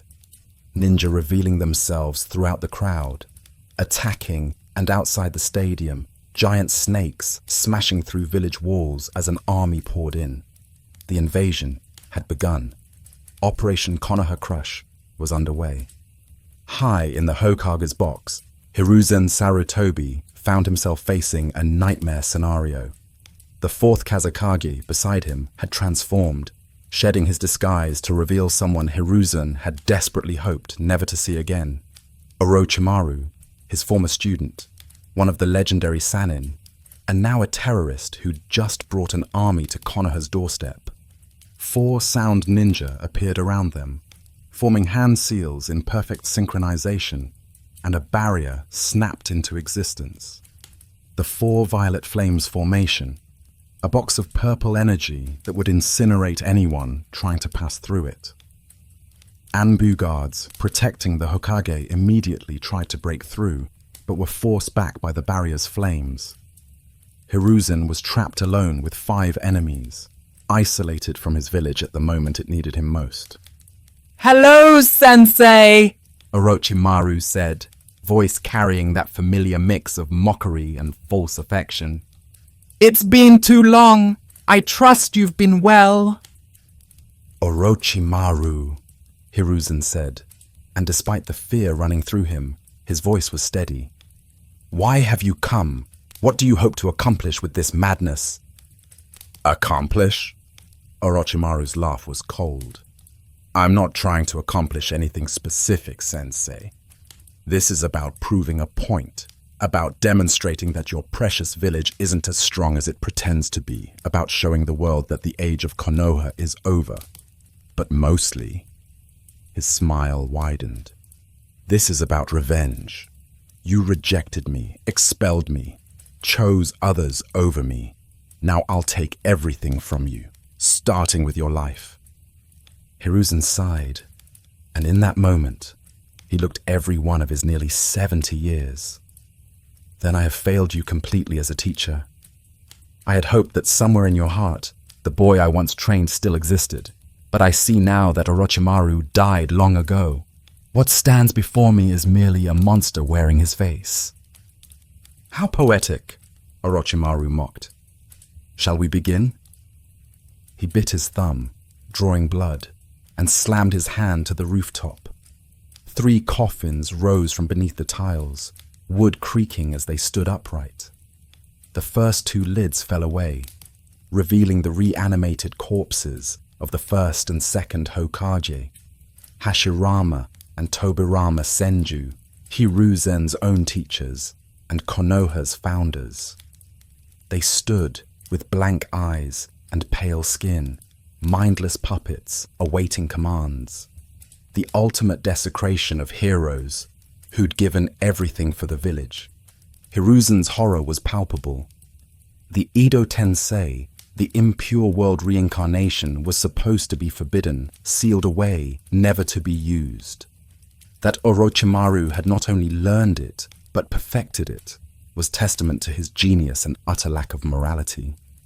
A 3rd coffin began rising, marked with the character for 4, and Hiruzen realized Orochimaru was trying to summon the 4th Hokage as well, Minato Namikaze, the man who'd sealed the 9 Tails. Desperate, Hiruzen formed hand seals faster than he had in years, slamming his will against the summoning jutsu, and managed to force the 3rd coffin back down before it could fully manifest. The Reaper Death Seal that Minato had used when he died prevented his soul from being fully summoned, giving Hiruzen the opening he needed to stop it. But 2 former Hokage were more than enough. Hashirama formed hand seals, and massive trees erupted from the rooftop. The wood release he'd been legendary for. The technique no one had replicated since his death. Tobirama used water release, creating massive waves without any water source nearby. His mastery so absolute he could literally create water from nothing. Hiruzen fought desperately, using techniques from all 5 basic nature transformations, earth and water, and fire and wind and lightning, combining them in ways that demonstrated why he'd been called the Professor, the ninja who knew every jutsu. He summoned Enma, the Monkey King, who transformed into a staff that could extend and strike with devastating force. But he was old and tired, and fighting enemies who felt no pain, had unlimited chakra, and couldn't be killed by conventional means. The Hokage could have run, could have tried to escape the barrier to save himself and coordinate defense from somewhere safer. But that wasn't an option. As long as Orochimaru remained alive, as long as he could use Edo Tensei to raise the dead and attack Konoha, the village would never be safe. This had to end here, even if it cost Hiruzen everything. He began forming hand seals for the Reaper Death Seal, the same jutsu Minato had used 12 years ago, the technique that would summon the Shinigami, the god of death itself, to seal away an opponent's soul at the cost of the user's own life. It was a suicide technique, traded life for life, and Hiruzen knew when he started it that he wouldn't survive this battle. The Shinigami appeared behind him, a massive spectral figure visible only to those involved in the sealing, its face covered, its hand holding a ritual blade. It reached through Hiruzen's body, and the old Hokage grabbed Hashirama and Tobirama, forcing the death god's spectral arms to reach through them as well. Their souls were ripped from reanimated bodies, pulled screaming into the Shinigami's belly, where they would spend eternity battling each other, locked in endless conflict. The bodies that had contained them crumbled, revealing the real victims of this jutsu, Kin and Zaku, the sound genin who'd been sacrificed to give the dead flesh to inhabit. But Hiruzen's strength was fading. Using the Reaper Death Seal was like trying to fight while dying, every second bringing him closer to death, his chakra burning away as fuel for the jutsu. He turned toward Orochimaru, reaching for him, intending to seal his former student's soul the same way. But Orochimaru saw it coming and stabbed him, the Kusanagi sword punching through Hiruzen's back, emerging from his chest in a spray of blood. The pain was shocking, overwhelming, and Hiruzen's concentration wavered. He couldn't seal all of Orochimaru's soul, didn't have the strength left. So he settled for what he could. Grasping Orochimaru's arms, he had the Shinigami seal just those, taking away his former student's ability to form hand seals, crippling his ability to use most jutsu. Orochimaru's scream was satisfying, the first genuine pain and fear Hiruzen had seen from him. His arms withered and died, the flesh rotting as the soul within them was consumed, leaving him with arms that looked like a mummy's, completely unusable. He'd survive, but crippled, weakened, and that would have to be enough. Hiruzen collapsed, the sword still through his chest, blood pooling beneath him. His vision was fading, his hearing going, but he could see Orochimaru retreating, could see the sound ninja lowering their barrier, could hear sounds of battle throughout the village below. Konoha would survive. His students and the other ninja would drive off the invaders. The village would endure. His last thoughts were of his students, all of them, Jiraiya and Tsunade, and even Orochimaru, the children he'd trained so long ago, Asuma, his own son, who he'd never spent enough time with, all the generations of ninja he'd taught and guided over his long life. He hoped he'd done enough, hoped that what he'd passed on would be sufficient to keep the village safe. "The will of fire will burn on," he whispered, blood on his lips.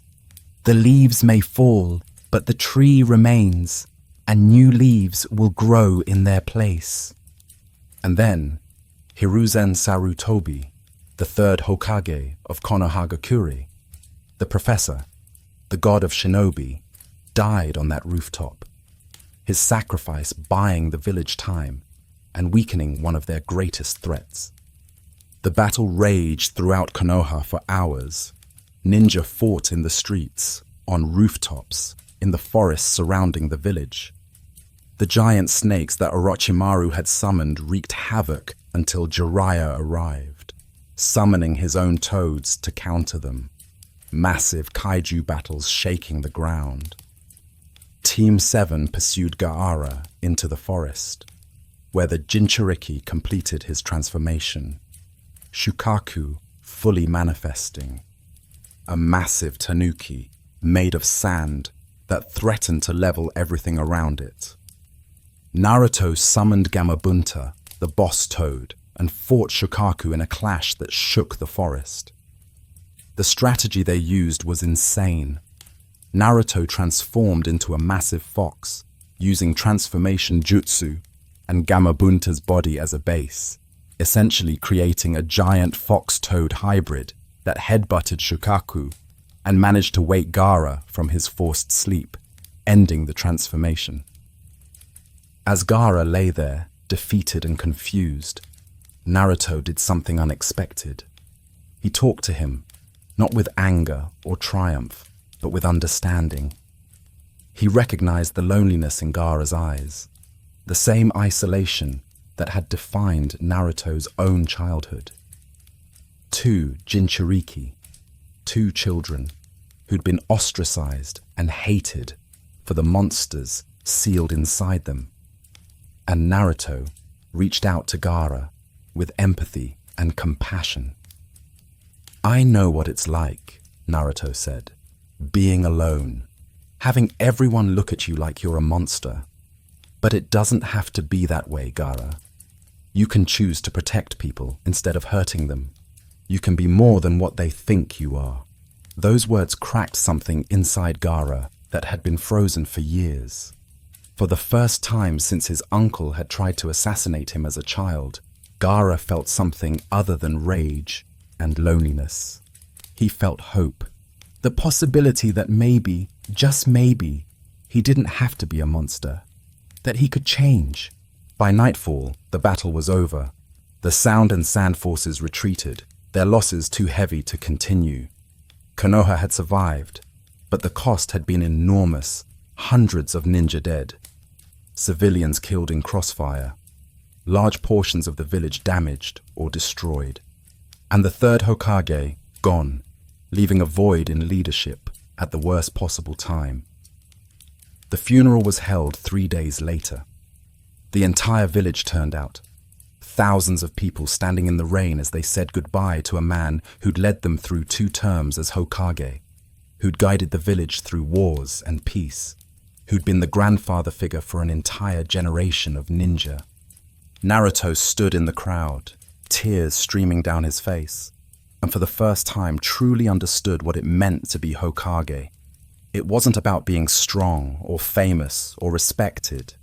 It was about being willing to die for your village, to sacrifice everything to protect the people you loved. The third Hokage had done that, had chosen death rather than let Orochimaru continue to threaten Konoha. That was the standard Naruto would have to meet if he ever wanted to become Hokage himself. Not just strength, but the willingness to give everything, to make the hardest choices, to put the village above himself every single time. It was a heavy burden for a 12-year-old to contemplate, but it was one he accepted, standing there in the rain, making a silent vow to the third Hokage's memory that he would become worthy of the title, that he would protect the village the way Hiruzen had. The question now was, who would lead Konoha through the difficult days ahead? Who would become the 5th Hokage? The village elders wasted no time. Danzo, that shadowy figure who operated from the darkness, immediately began maneuvering to place himself in the Hokage position, arguing that Konoha needed a strong military leader who wouldn't hesitate to make hard decisions. But Homura and Koharu, the 2 civilian elders who'd been advisors since the 2nd Hokage's time, had a different candidate in mind. Jiraiya of the legendary Sannin. Jiraiya was powerful, respected, and had a direct connection to the 3rd Hokage as his student. He was also currently in the village, which made offering him the position convenient. When they approached him with the offer, everyone expected him to accept. Being named Hokage was the highest honor a ninja could receive, the pinnacle of a shinobi career. Instead, Jiraiya laughed in their faces. "Me? Hokage? Are you out of your minds? I'm a terrible choice. I'm irresponsible. I spend most of my time researching my novels in hot springs, and I have absolutely no interest in being tied down to a desk doing paperwork for the rest of my life." The elders tried to argue. to convince him that duty demanded he accept, but Jiraiya was immovable. He did, however, have a counter-proposal. Tsunade, the other member of the legendary Sannin, granddaughter of the first Hokage, legendary medical ninja, and someone who actually had leadership qualities that went beyond hitting things really hard or writing novels. The elders were skeptical. Tsunade had left the village years ago and hadn't been heard from since. Nobody knew where she was or if she'd even be willing to return, but Jiraiya assured them he could find her, that he knew her well enough to track her movements, and that he'd personally convince her to take the position. There was one condition, though. He wanted to bring Naruto with him. The elders immediately objected. Naruto was a Jinchuriki, the container for the nine-tailed fox, and taking him outside the village, where he'd be vulnerable to enemies like the Akatsuki, was dangerous. But Jiraiya pointed out that the Akatsuki had already proven they could infiltrate Konoha, as evidenced by Itachi's recent visit, and that keeping Naruto inside the village wasn't necessarily safer than having him travel with one of the legendary Sannin. Besides, Jiraiya could train Naruto properly while they traveled, something that clearly needed to happen given the threats they were facing. Reluctantly, the elders agreed. They didn't have much choice. Without Jiraiya's help, finding Tsunade would be nearly impossible, and they needed a Hokage soon. The village was vulnerable, morale was low, and leadership had to be established before their enemies sensed weakness and attacked again. So Jiraiya and Naruto set out, leaving Konoha behind on a journey that would take them across the land of fire and beyond in search of a woman who didn't want to be found. To understand Tsunade and why finding her mattered so much, we need to go back decades, to a team of 3 young ninja who would eventually reshape the shinobi world through their actions and their legend. Jiraiya, Tsunade, and Orochimaru had been assigned to the same genin team under Hiruzen Sarutobi when he was still a jonin instructor, years before he'd become the 3rd Hokage. They were a diverse group with wildly different personalities and approaches to being ninja, but that diversity was part of what made them effective. Jiraiya was the loudest of the 3, boisterous and confident to the point of arrogance, though his skill backed up his bravado. He had a talent for summoning jutsu and sage techniques, his contract with the toads of Mount Myoboku giving him access to powerful allies and unique abilities. But he was also immature, constantly hitting on women, pulling pranks, and generally being the kind of student that drove instructors crazy. Hiruzen saw potential in him, though, a core of genuine heroism beneath all the foolishness, a desire to protect people and do what was right even when it was difficult. Orochimaru was the genius, cold and analytical, approaching ninjutsu like a science to be studied and perfected. Where Jiraiya relied on instinct and power, Orochimaru used precision and innovation, constantly developing new techniques or improving existing ones. He excelled at everything he attempted, earning praise from their instructors and setting records at the academy. But there was something missing in him, an emotional void that made his brilliance feel hollow. He didn't connect with people the way normal humans did. He studied them like specimens, analyzed them like puzzles to be solved. Tsunade was the bridge between them, more serious than Jiraiya, but warmer than Orochimaru. As the granddaughter of Hashirama Senju, the first Hokage, she carried enormous expectations and legacy on her shoulders. She was expected to be great simply because of her bloodline, and she'd worked hard to live up to that expectation, developing medical ninjutsu to unprecedented levels, while also possessing physical strength that was frankly absurd. She could shatter boulders with a punch, crater the ground with a kick, and heal injuries that would have been fatal to anyone else. Hiruzen trained them in the fundamentals, teaching them the bell test that would later become famous when Kakashi used it on his own students. The test was simple: take a bell from the instructor, but the real lesson wasn't about combat or tactics. It was about teamwork, about recognizing that working together was more important than individual achievement. Tsunade was the first to grasp this lesson, bringing the team together, using their different strengths to complement each other. But it was war that truly forged them into the legendary Sannin. The Second Shinobi World War erupted when they were still young, barely more than teenagers, and they were thrown into combat alongside countless other konoha ninja. The war was brutal, grinding, nothing like the idealized version of combat they trained for. People died, friends died, entire squads were wiped out in battles over meaningless stretches of territory that would be lost and retaken a dozen times before the war ended. During one particularly desperate battle in Omegakure, the hidden rain village that was caught between the larger nations and used as a battleground, their entire unit was slaughtered except for the three of them. They faced Hanzo of the Salamander, a ninja so powerful and so feared that entire armies would retreat at the mention of his name. Hanzo was a master of poison, using a salamander summon whose venom could kill dozens of people with a single breath. And he'd been instrumental in keeping the Rain Village independent, despite being surrounded by enemies. The three of them fought him together, combining their techniques in ways they never had before, pushing each other to their absolute limits, and somehow, impossibly, they survived. They didn't win. Hanzo was too powerful for that, and if he'd wanted to kill them, he probably could have. But they'd impressed him. These three young ninja who fought with such coordination and skill, and in a rare moment of respect, he named them the legendary Sannin of Konoha, declaring that their fame would spread throughout the shinobi world. After the battle, they encountered three orphan children, Yahiko, Konan, and Nagato. The kids had lost everything to the war, their families dead, their homes destroyed, and they begged the Sannin to teach them ninjutsu, so they could protect themselves.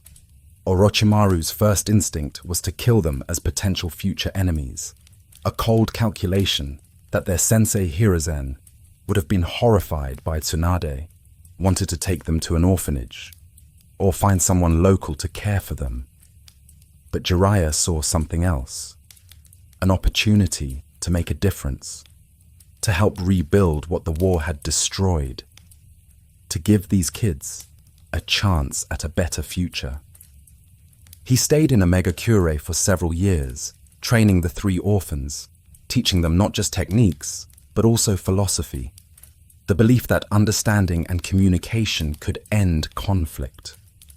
When he finally left, he believed he'd made a difference, that he'd helped set these kids on a path toward creating peace in their war-torn homeland. He had no way of knowing that Nagato possessed the Rinnegan, the legendary dojutsu that the Sage of Six Paths himself had wielded, or that forces were already moving to manipulate the boy toward darker purposes.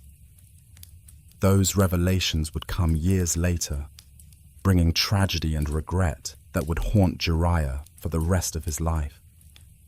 The Sannin returned to Konoha as heroes, their legend established, their power undeniable. But the bonds between them were already beginning to fray. Orochimaru's research was becoming increasingly dark, his obsession with immortality driving him to experiments that violated every ethical boundary. Tsunade, meanwhile, was dealing with personal losses that were reshaping her worldview.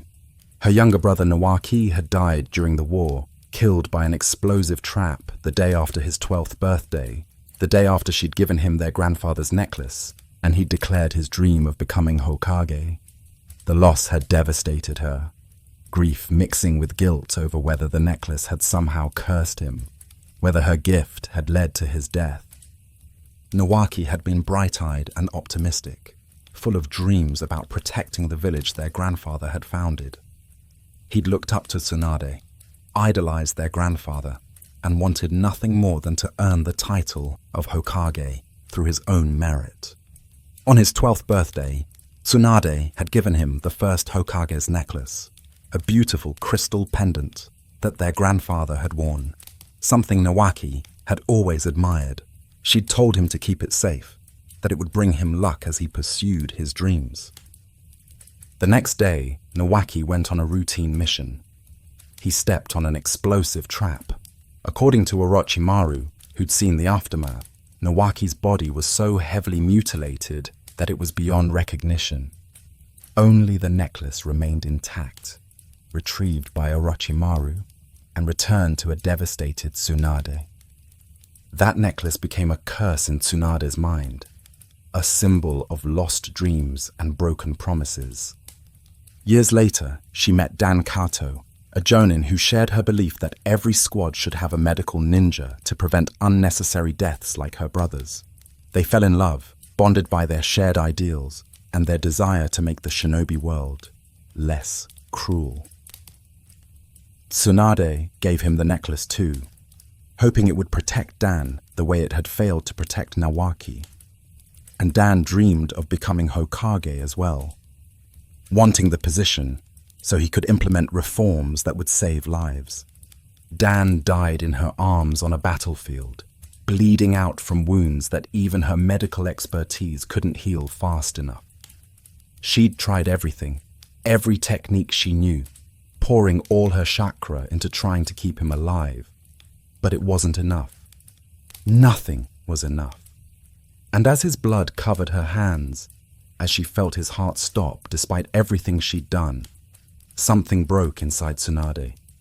She developed hemophobia, a fear of blood so severe that she couldn't function as a medical ninja anymore. Just seeing blood would trigger panic attacks, her hands shaking so badly she couldn't form seals or perform surgery. For someone whose entire identity was built around being a healer, this was devastating. She was useless, broken, unable to do the one thing that defined who she was. The necklace, that cursed thing that had touched two people she loved and watched them both die, became a symbol of everything she'd lost. She couldn't bring herself to wear it anymore, couldn't even look at it without feeling the weight of those deaths crushing down on her. After Dan's death, Tsunade left Konoha. She took Shizune, Dan's niece, with her, ostensibly to train the girl, but really because she couldn't bear to be alone with her grief. They wandered from town to town, Tsunade gambling compulsively and losing consistently, drinking to forget, avoiding anything that reminded her of her past life as a ninja. She'd given up on being a shinobi, given up on konoha, given up on the dream that had cost her so much. Jiraiya stayed in touch with her over the years, checking in periodically, making sure she was okay, even though it was clear she didn't want his help or anyone else's. His feelings for her had never faded. He'd been in love with Tsunade since they were children, though she'd never reciprocated. Her heart given first to Dan, and then to no one after Dan died. But Jiraiya's love wasn't possessive or demanding. He cared about her happiness more than his own desires, and if what she needed was space and independence, he'd give her that, even though it hurt.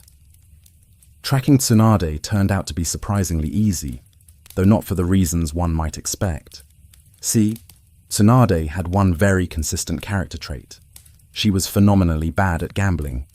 Not just bad, but supernaturally unlucky, losing consistently at every game of chance she played.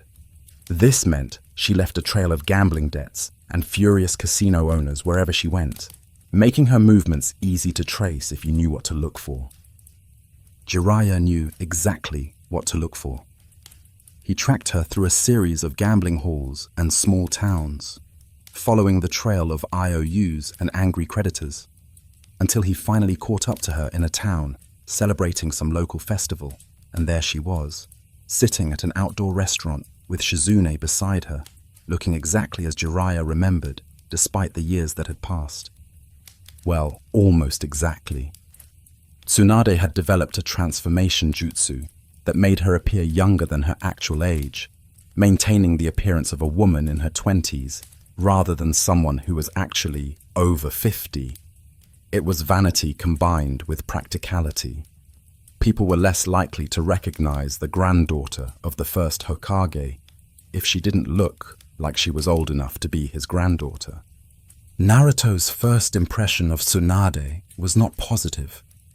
She looked like some random woman drinking in the afternoon, nothing about her suggesting legendary ninja or medical genius. When Jiraiya introduced her, Naruto blurted out something about expecting someone cooler, which earned him a punch that sent him flying through a wall. The strength behind that casual strike was absurd, and Naruto revised his initial assessment immediately. Okay, maybe she was actually dangerous. Jiraiya explained why they'd come, offering Tsunade the position of 5th Hokage. Her response was to laugh, not amused laughter, but bitter, mocking sound. Hokage? You want me to be Hokage? Have you lost your mind, Jiraiya? That position is cursed. Everyone who holds it dies young, dies tragically, dies for a village that will just find someone else to sacrifice when they're gone. My grandfather, my great-uncle, my sensei, all dead. And you want me to put that target on my back? She went on a rant about how foolish the whole concept was, how the title of Hokage was just a convenient way for the village to identify who to sacrifice next, how anyone who wanted it was an idiot with delusions of grandeur. And Naruto, who'd been listening quietly up to that point, exploded. "Don't you dare talk about the Hokage like that," he shouted, getting right in Tsunade's face despite the fact that she could turn him into paste with one finger. "The Hokage isn't just some sacrificial lamb. They're the strongest ninja in the village, the person everyone looks up to, the one who protects everyone else. The 3rd Hokage died to save the village, and you're saying that was stupid, that his sacrifice didn't matter." Tsunade looked at this angry child, this nobody from nowhere who was lecturing her about things he couldn't possibly understand, and something about his absolute conviction, his naive belief in dreams and heroism, infuriated her. It reminded her too much of Nawaki and Dan, two other idealistic fools who'd believed in the Hokage dream and died for it. "You're just a child playing at being a ninja," she said coldly. "You don't understand how the world works. Dreams don't come true just because you believe in them hard enough. Reality doesn't care about your determination or your spirit or any of that nonsense. People die, dreams die, and all your belief in the world won't change that." Naruto challenged her to a bet right there, the same kind of impulsive decision that defined him. If he could master the Rasengan in 1 week, if he could prove that belief and hard work could accomplish the impossible, then she'd have to acknowledge that dreams mattered, that the Hokage position was worth respecting, and she'd have to give him her necklace, that cursed heirloom that she couldn't stand to wear, but couldn't bring herself to throw away. Tsunade agreed, amused by the absurdity of it.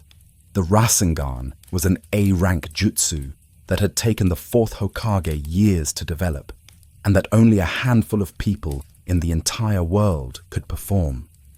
This kid thought he could master it in a week. It was impossible, which meant the bet was safe, and maybe losing would teach him a valuable lesson about the difference between dreams and reality. What she didn't know was that Naruto had already been training in the Rasengan for a month, that he'd already completed the first 2 stages and was working on the 3rd, that he had a unique advantage through his shadow clones that let him practice at an accelerated rate. The week deadline was tight, but it wasn't impossible. Not for someone as stubborn as Naruto Uzumaki. That night, Tsunade sat in her room at the inn, staring at the necklace that rested on the table before her. In the lamplight, the crystal gleamed, beautiful and cursed, a physical reminder of everything she'd lost. She was so lost in her memories that she didn't immediately notice when Orochimaru appeared behind her, emerging from the shadows like the snake he was. "Hello, Tsunade," he said, his voice that familiar mix of mockery and false affection that she remembered from their days as teammates. "It's been too long." To her credit, Tsunade didn't scream or panic. She simply picked up a kunai and spun, ready to stab, but Orochimaru was faster, catching her wrist. Now, he said. "Is that any way to greet an old friend? I come with an offer, not a threat. You're no friend of mine, Tsunade said, her voice cold. You're a monster who wears Orochimaru's face. Now get out before I break every bone in your body. Still so violent, Orochimaru said, releasing her wrist and stepping back. But I think you'll want to hear what I have to say. Look at my arms. He held them up, and even in the dim light, Tsunade could see that something was wrong with them. The flesh looked dead, grey, and withered like a corpse, and when he tried to move his fingers, nothing happened. The third Hokage did this to me, Orochimaru explained. Used the Reaper Death Seal to take away my ability to form seals, to use most jutsu. I'm crippled, Tsunade, weakened, in constant pain, and you're the only person alive who might be able to heal this. Even if I could, Tsunade said, why would I? You attacked Konoha, you killed our sensei. You're a traitor and a murderer, and if I healed you, you'd just go back to doing terrible things. Perhaps, Orochimaru admitted with his characteristic honesty. But I'm prepared to offer you something in exchange. Something I know you want more than anything else in this world. He formed a hand seal using his mouth, something Tsunade hadn't even known was possible, and two figures materialized in the room. They looked like people, like living humans, but their eyes were wrong, dull and lifeless, and their skin was too pale. Edo Tensei bodies, waiting for souls to fill them. Nawaki, Orochimaru said, and one of the bodies shifted slightly. And Dankato. I can bring them back, Tsunade. I can give you what you've wanted for all these years. All you have to do is heal my arms. The offer hit Tsunade like a physical blow. Her brother, her lover, both of them returned to life, both of them given a second chance. She could talk to Nawaki again, see him grow up, watch him achieve the dreams that had been cut short. She could be with Dan again, could feel his arms around her, could tell him all the things she'd never gotten to say before he died. All she had to do was heal a monster, help a man who'd attacked her village and killed her teacher, enable Orochimaru to continue his reign of terror and his horrific experiments. Tsunade started, and then stopped, her mind torn between desire and duty, between what she wanted and what was right. You don't have to decide now, Orochimaru said, that knowing smile playing across his lips. Think about it. Consider what you're giving up if you refuse. And remember, the dead don't care about your moral righteousness. They just want to live again. He vanished as quickly as he'd appeared, leaving Tsunade alone with two empty bodies that could become her greatest treasures or her greatest sins, depending on what she chose. The next morning, Shizune found Tsunade drunk, which wasn't unusual. But there was something different about her mentor this time. Usually, Tsunade's drinking was melancholy, sad, a way to escape her thoughts. This time, she seemed conflicted, torn, almost desperate. When Shizune asked what was wrong, Tsunade couldn't bring herself to explain. How could she admit that she was actually considering Orochimaru's offer? That she was tempted to betray everything she'd once believed in for a chance to see Nawaki and Dan again? They met up with Jiraiya and Naruto later that day to check on Naruto's progress with the Rasengan. The boy was working himself to exhaustion, dozens of shadow clones practicing simultaneously, each one trying to maintain the spinning sphere of chakra without a balloon or ball to contain it. Most failed, the Rasengan dissipating after a few seconds, but a few were getting close, maintaining it for longer periods, the sphere stabilizing. Jiraiya was impressed despite himself. "You might actually pull this off," he admitted. "I've never seen anyone learn it this fast except for Minato, and he invented the technique." Naruto grinned, exhausted but proud, and then collapsed as his chakra finally gave out, all the clones dispersing at once and leaving him drained. Tsunade looked at him lying there, unconscious but still smiling, and felt something twist in her chest. He reminded her too much of Nawaki, that same naive belief that dreams could come true through hard work, that same determination to become Hokage no matter what anyone said. That's when Kabuto appeared, Orochimaru's right-hand man, his round glasses glinting in the sunlight. "Tsunade-sama," he said politely. "Orochimaru-sama grows impatient. Have you made your decision?" "I'm still thinking about it," Tsunade said, which was true, but also a stalling tactic. "Then perhaps I can help motivate you," Kabuto said, and suddenly his hand was coated in chakra, that green glow that medical ninja used for surgery, except he was weaponizing it, using his knowledge of anatomy to maximize damage rather than heal. He moved toward Naruto, still unconscious and vulnerable, clearly intending to kill the boy. Tsunade moved on instinct, her body reacting before her mind could process what was happening, putting herself between Kabuto and Naruto. The chakra scalpel sliced across her chest, blood spraying, and Tsunade froze. Blood. So much blood. Her blood. The sight of it triggered her phobia instantly, panic flooding her system, her hands starting to shake, her breathing becoming rapid and shallow. She couldn't move, couldn't defend herself, couldn't do anything but stare at the blood and remember Dan dying in her arms, his blood covering her hands, his life draining away despite everything she tried.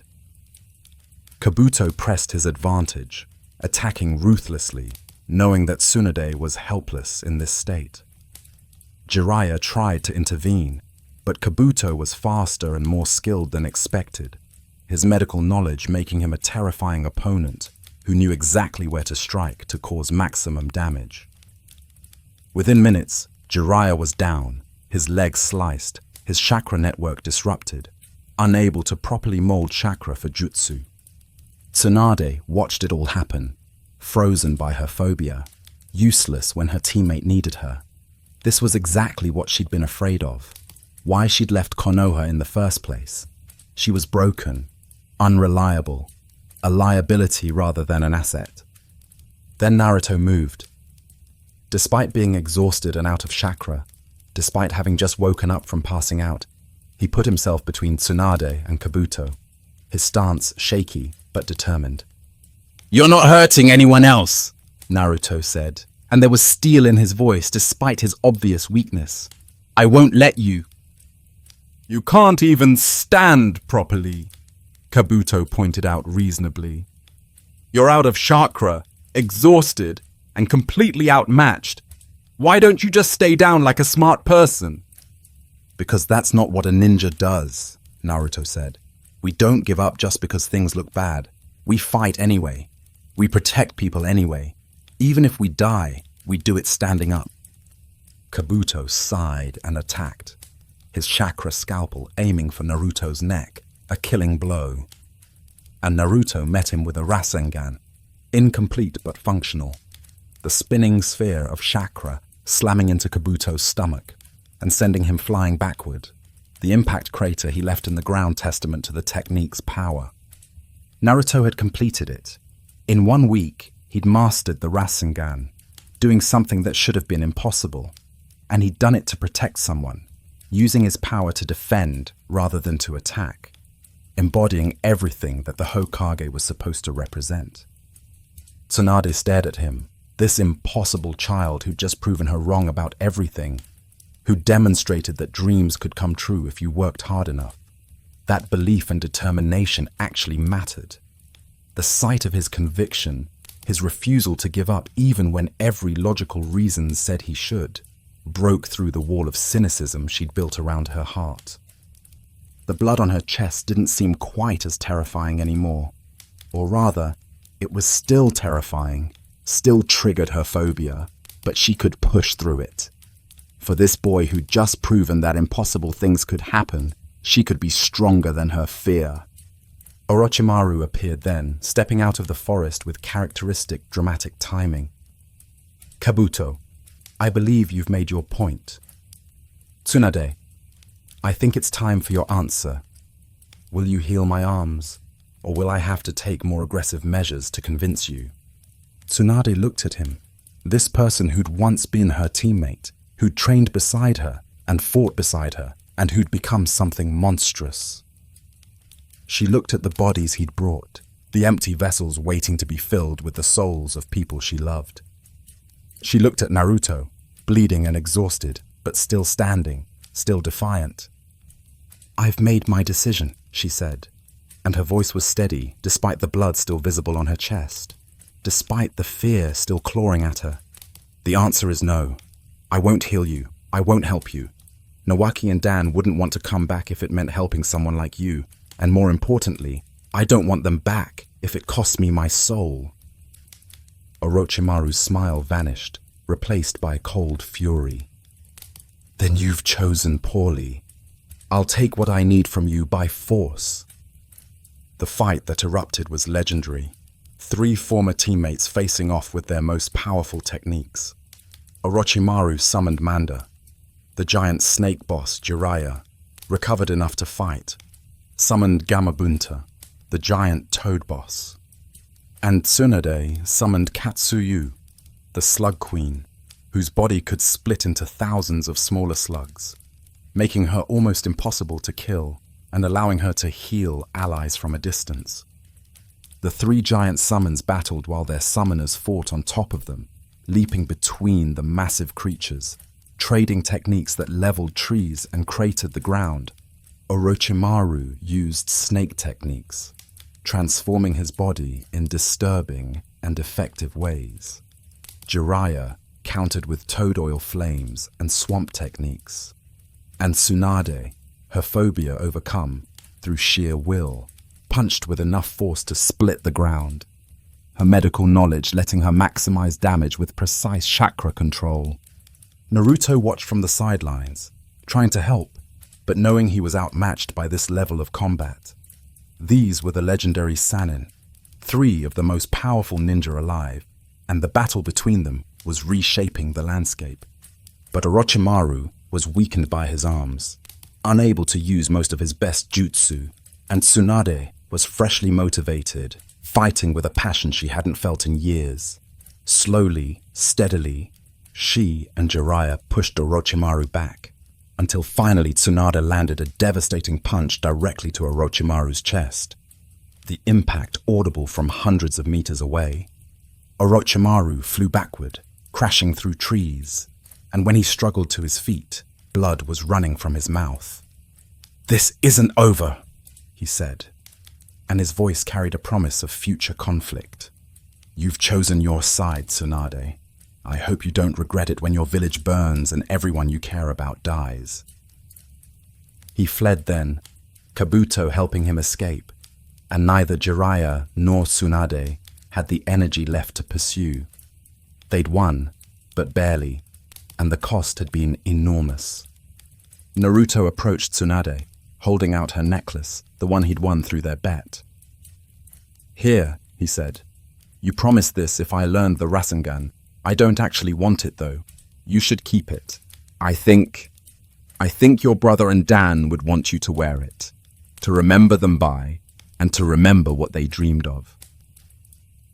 Tsunade looked at the necklace, that cursed thing that had touched 2 people she loved, and for the first time in years, she saw it differently.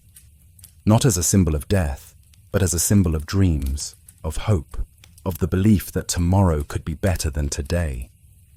Nawaki and Dan had died, yes, but they'd died believing in something, fighting for something, and that belief was worth honoring. She took the necklace and, for the first time since Dan's death, put it on. The weight of it around her neck felt right, like reclaiming a part of herself that had been missing. "All right," she said, looking at Jiraiya. "I'll do it. I'll be the 5th Hokage, but I'm doing it my way, and if anyone has a problem with that, they can deal with me personally." Jiraiya grinned, genuine happiness lighting up his face. "Wouldn't expect anything else from you, Tsunade. Welcome back." The journey back to Konoha was quiet, all of them exhausted from the battle, each processing what had happened in their own way. Naruto was proud of himself for learning the Rasengan and changing Tsunade's mind. Jiraiya was relieved to have found Tsunade and convinced her to return. And Tsunade herself was nervous, returning to a village she'd abandoned years ago, to responsibilities she'd fled from, to memories both precious and painful. When they arrived at Konoha's gates, word spread quickly.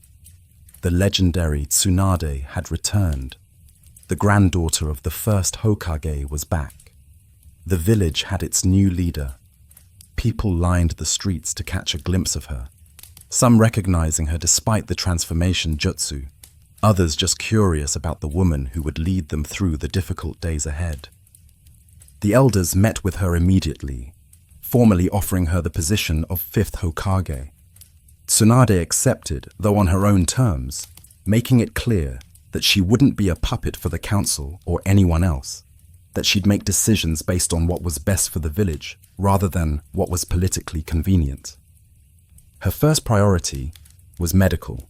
The invasion had left hundreds injured, and while the village's medical ninja had been working around the clock, they were overwhelmed. Tsunade established new protocols, reorganized the hospital, and personally treated the most severe cases.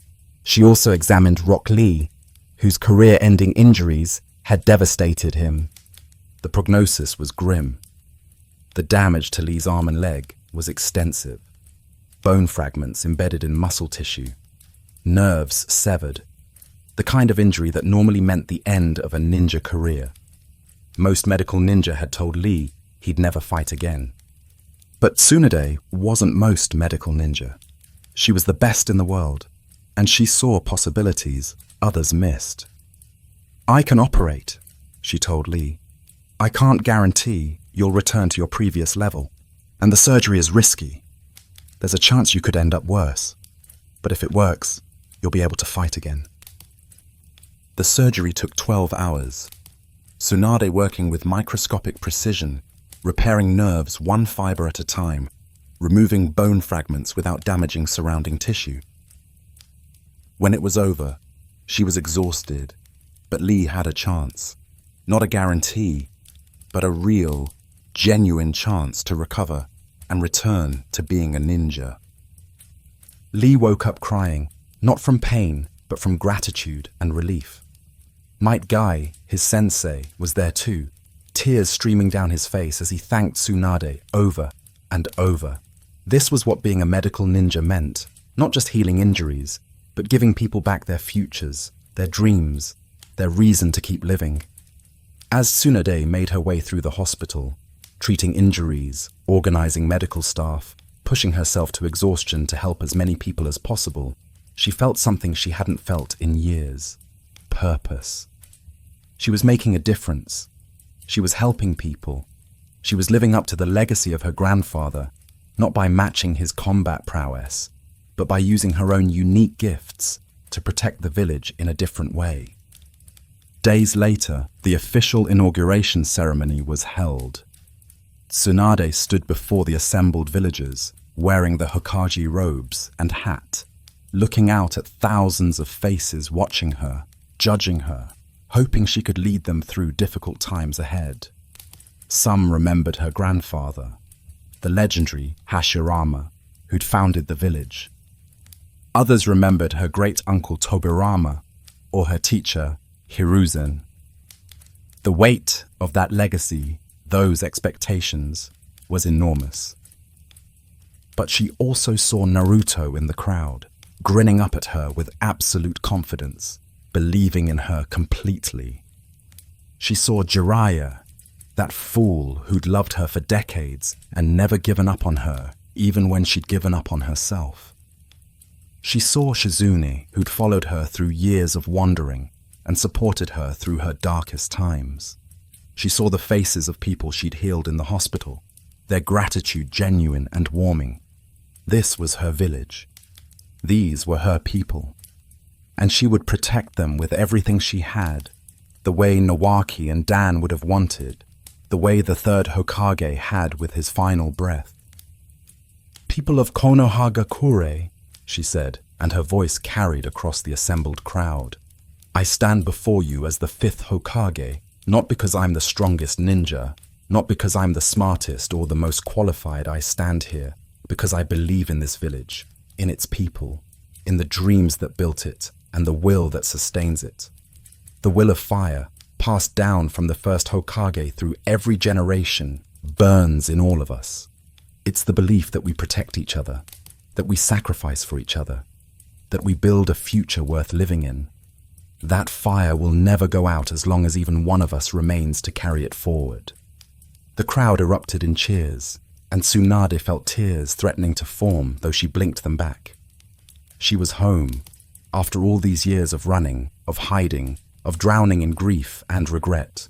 She was finally home, and she would make sure that Konoha remained a place where dreams could flourish, where children like Naruto could grow into heroes, where the sacrifices of people like Nawaki and Dan and the third Hokage actually meant something.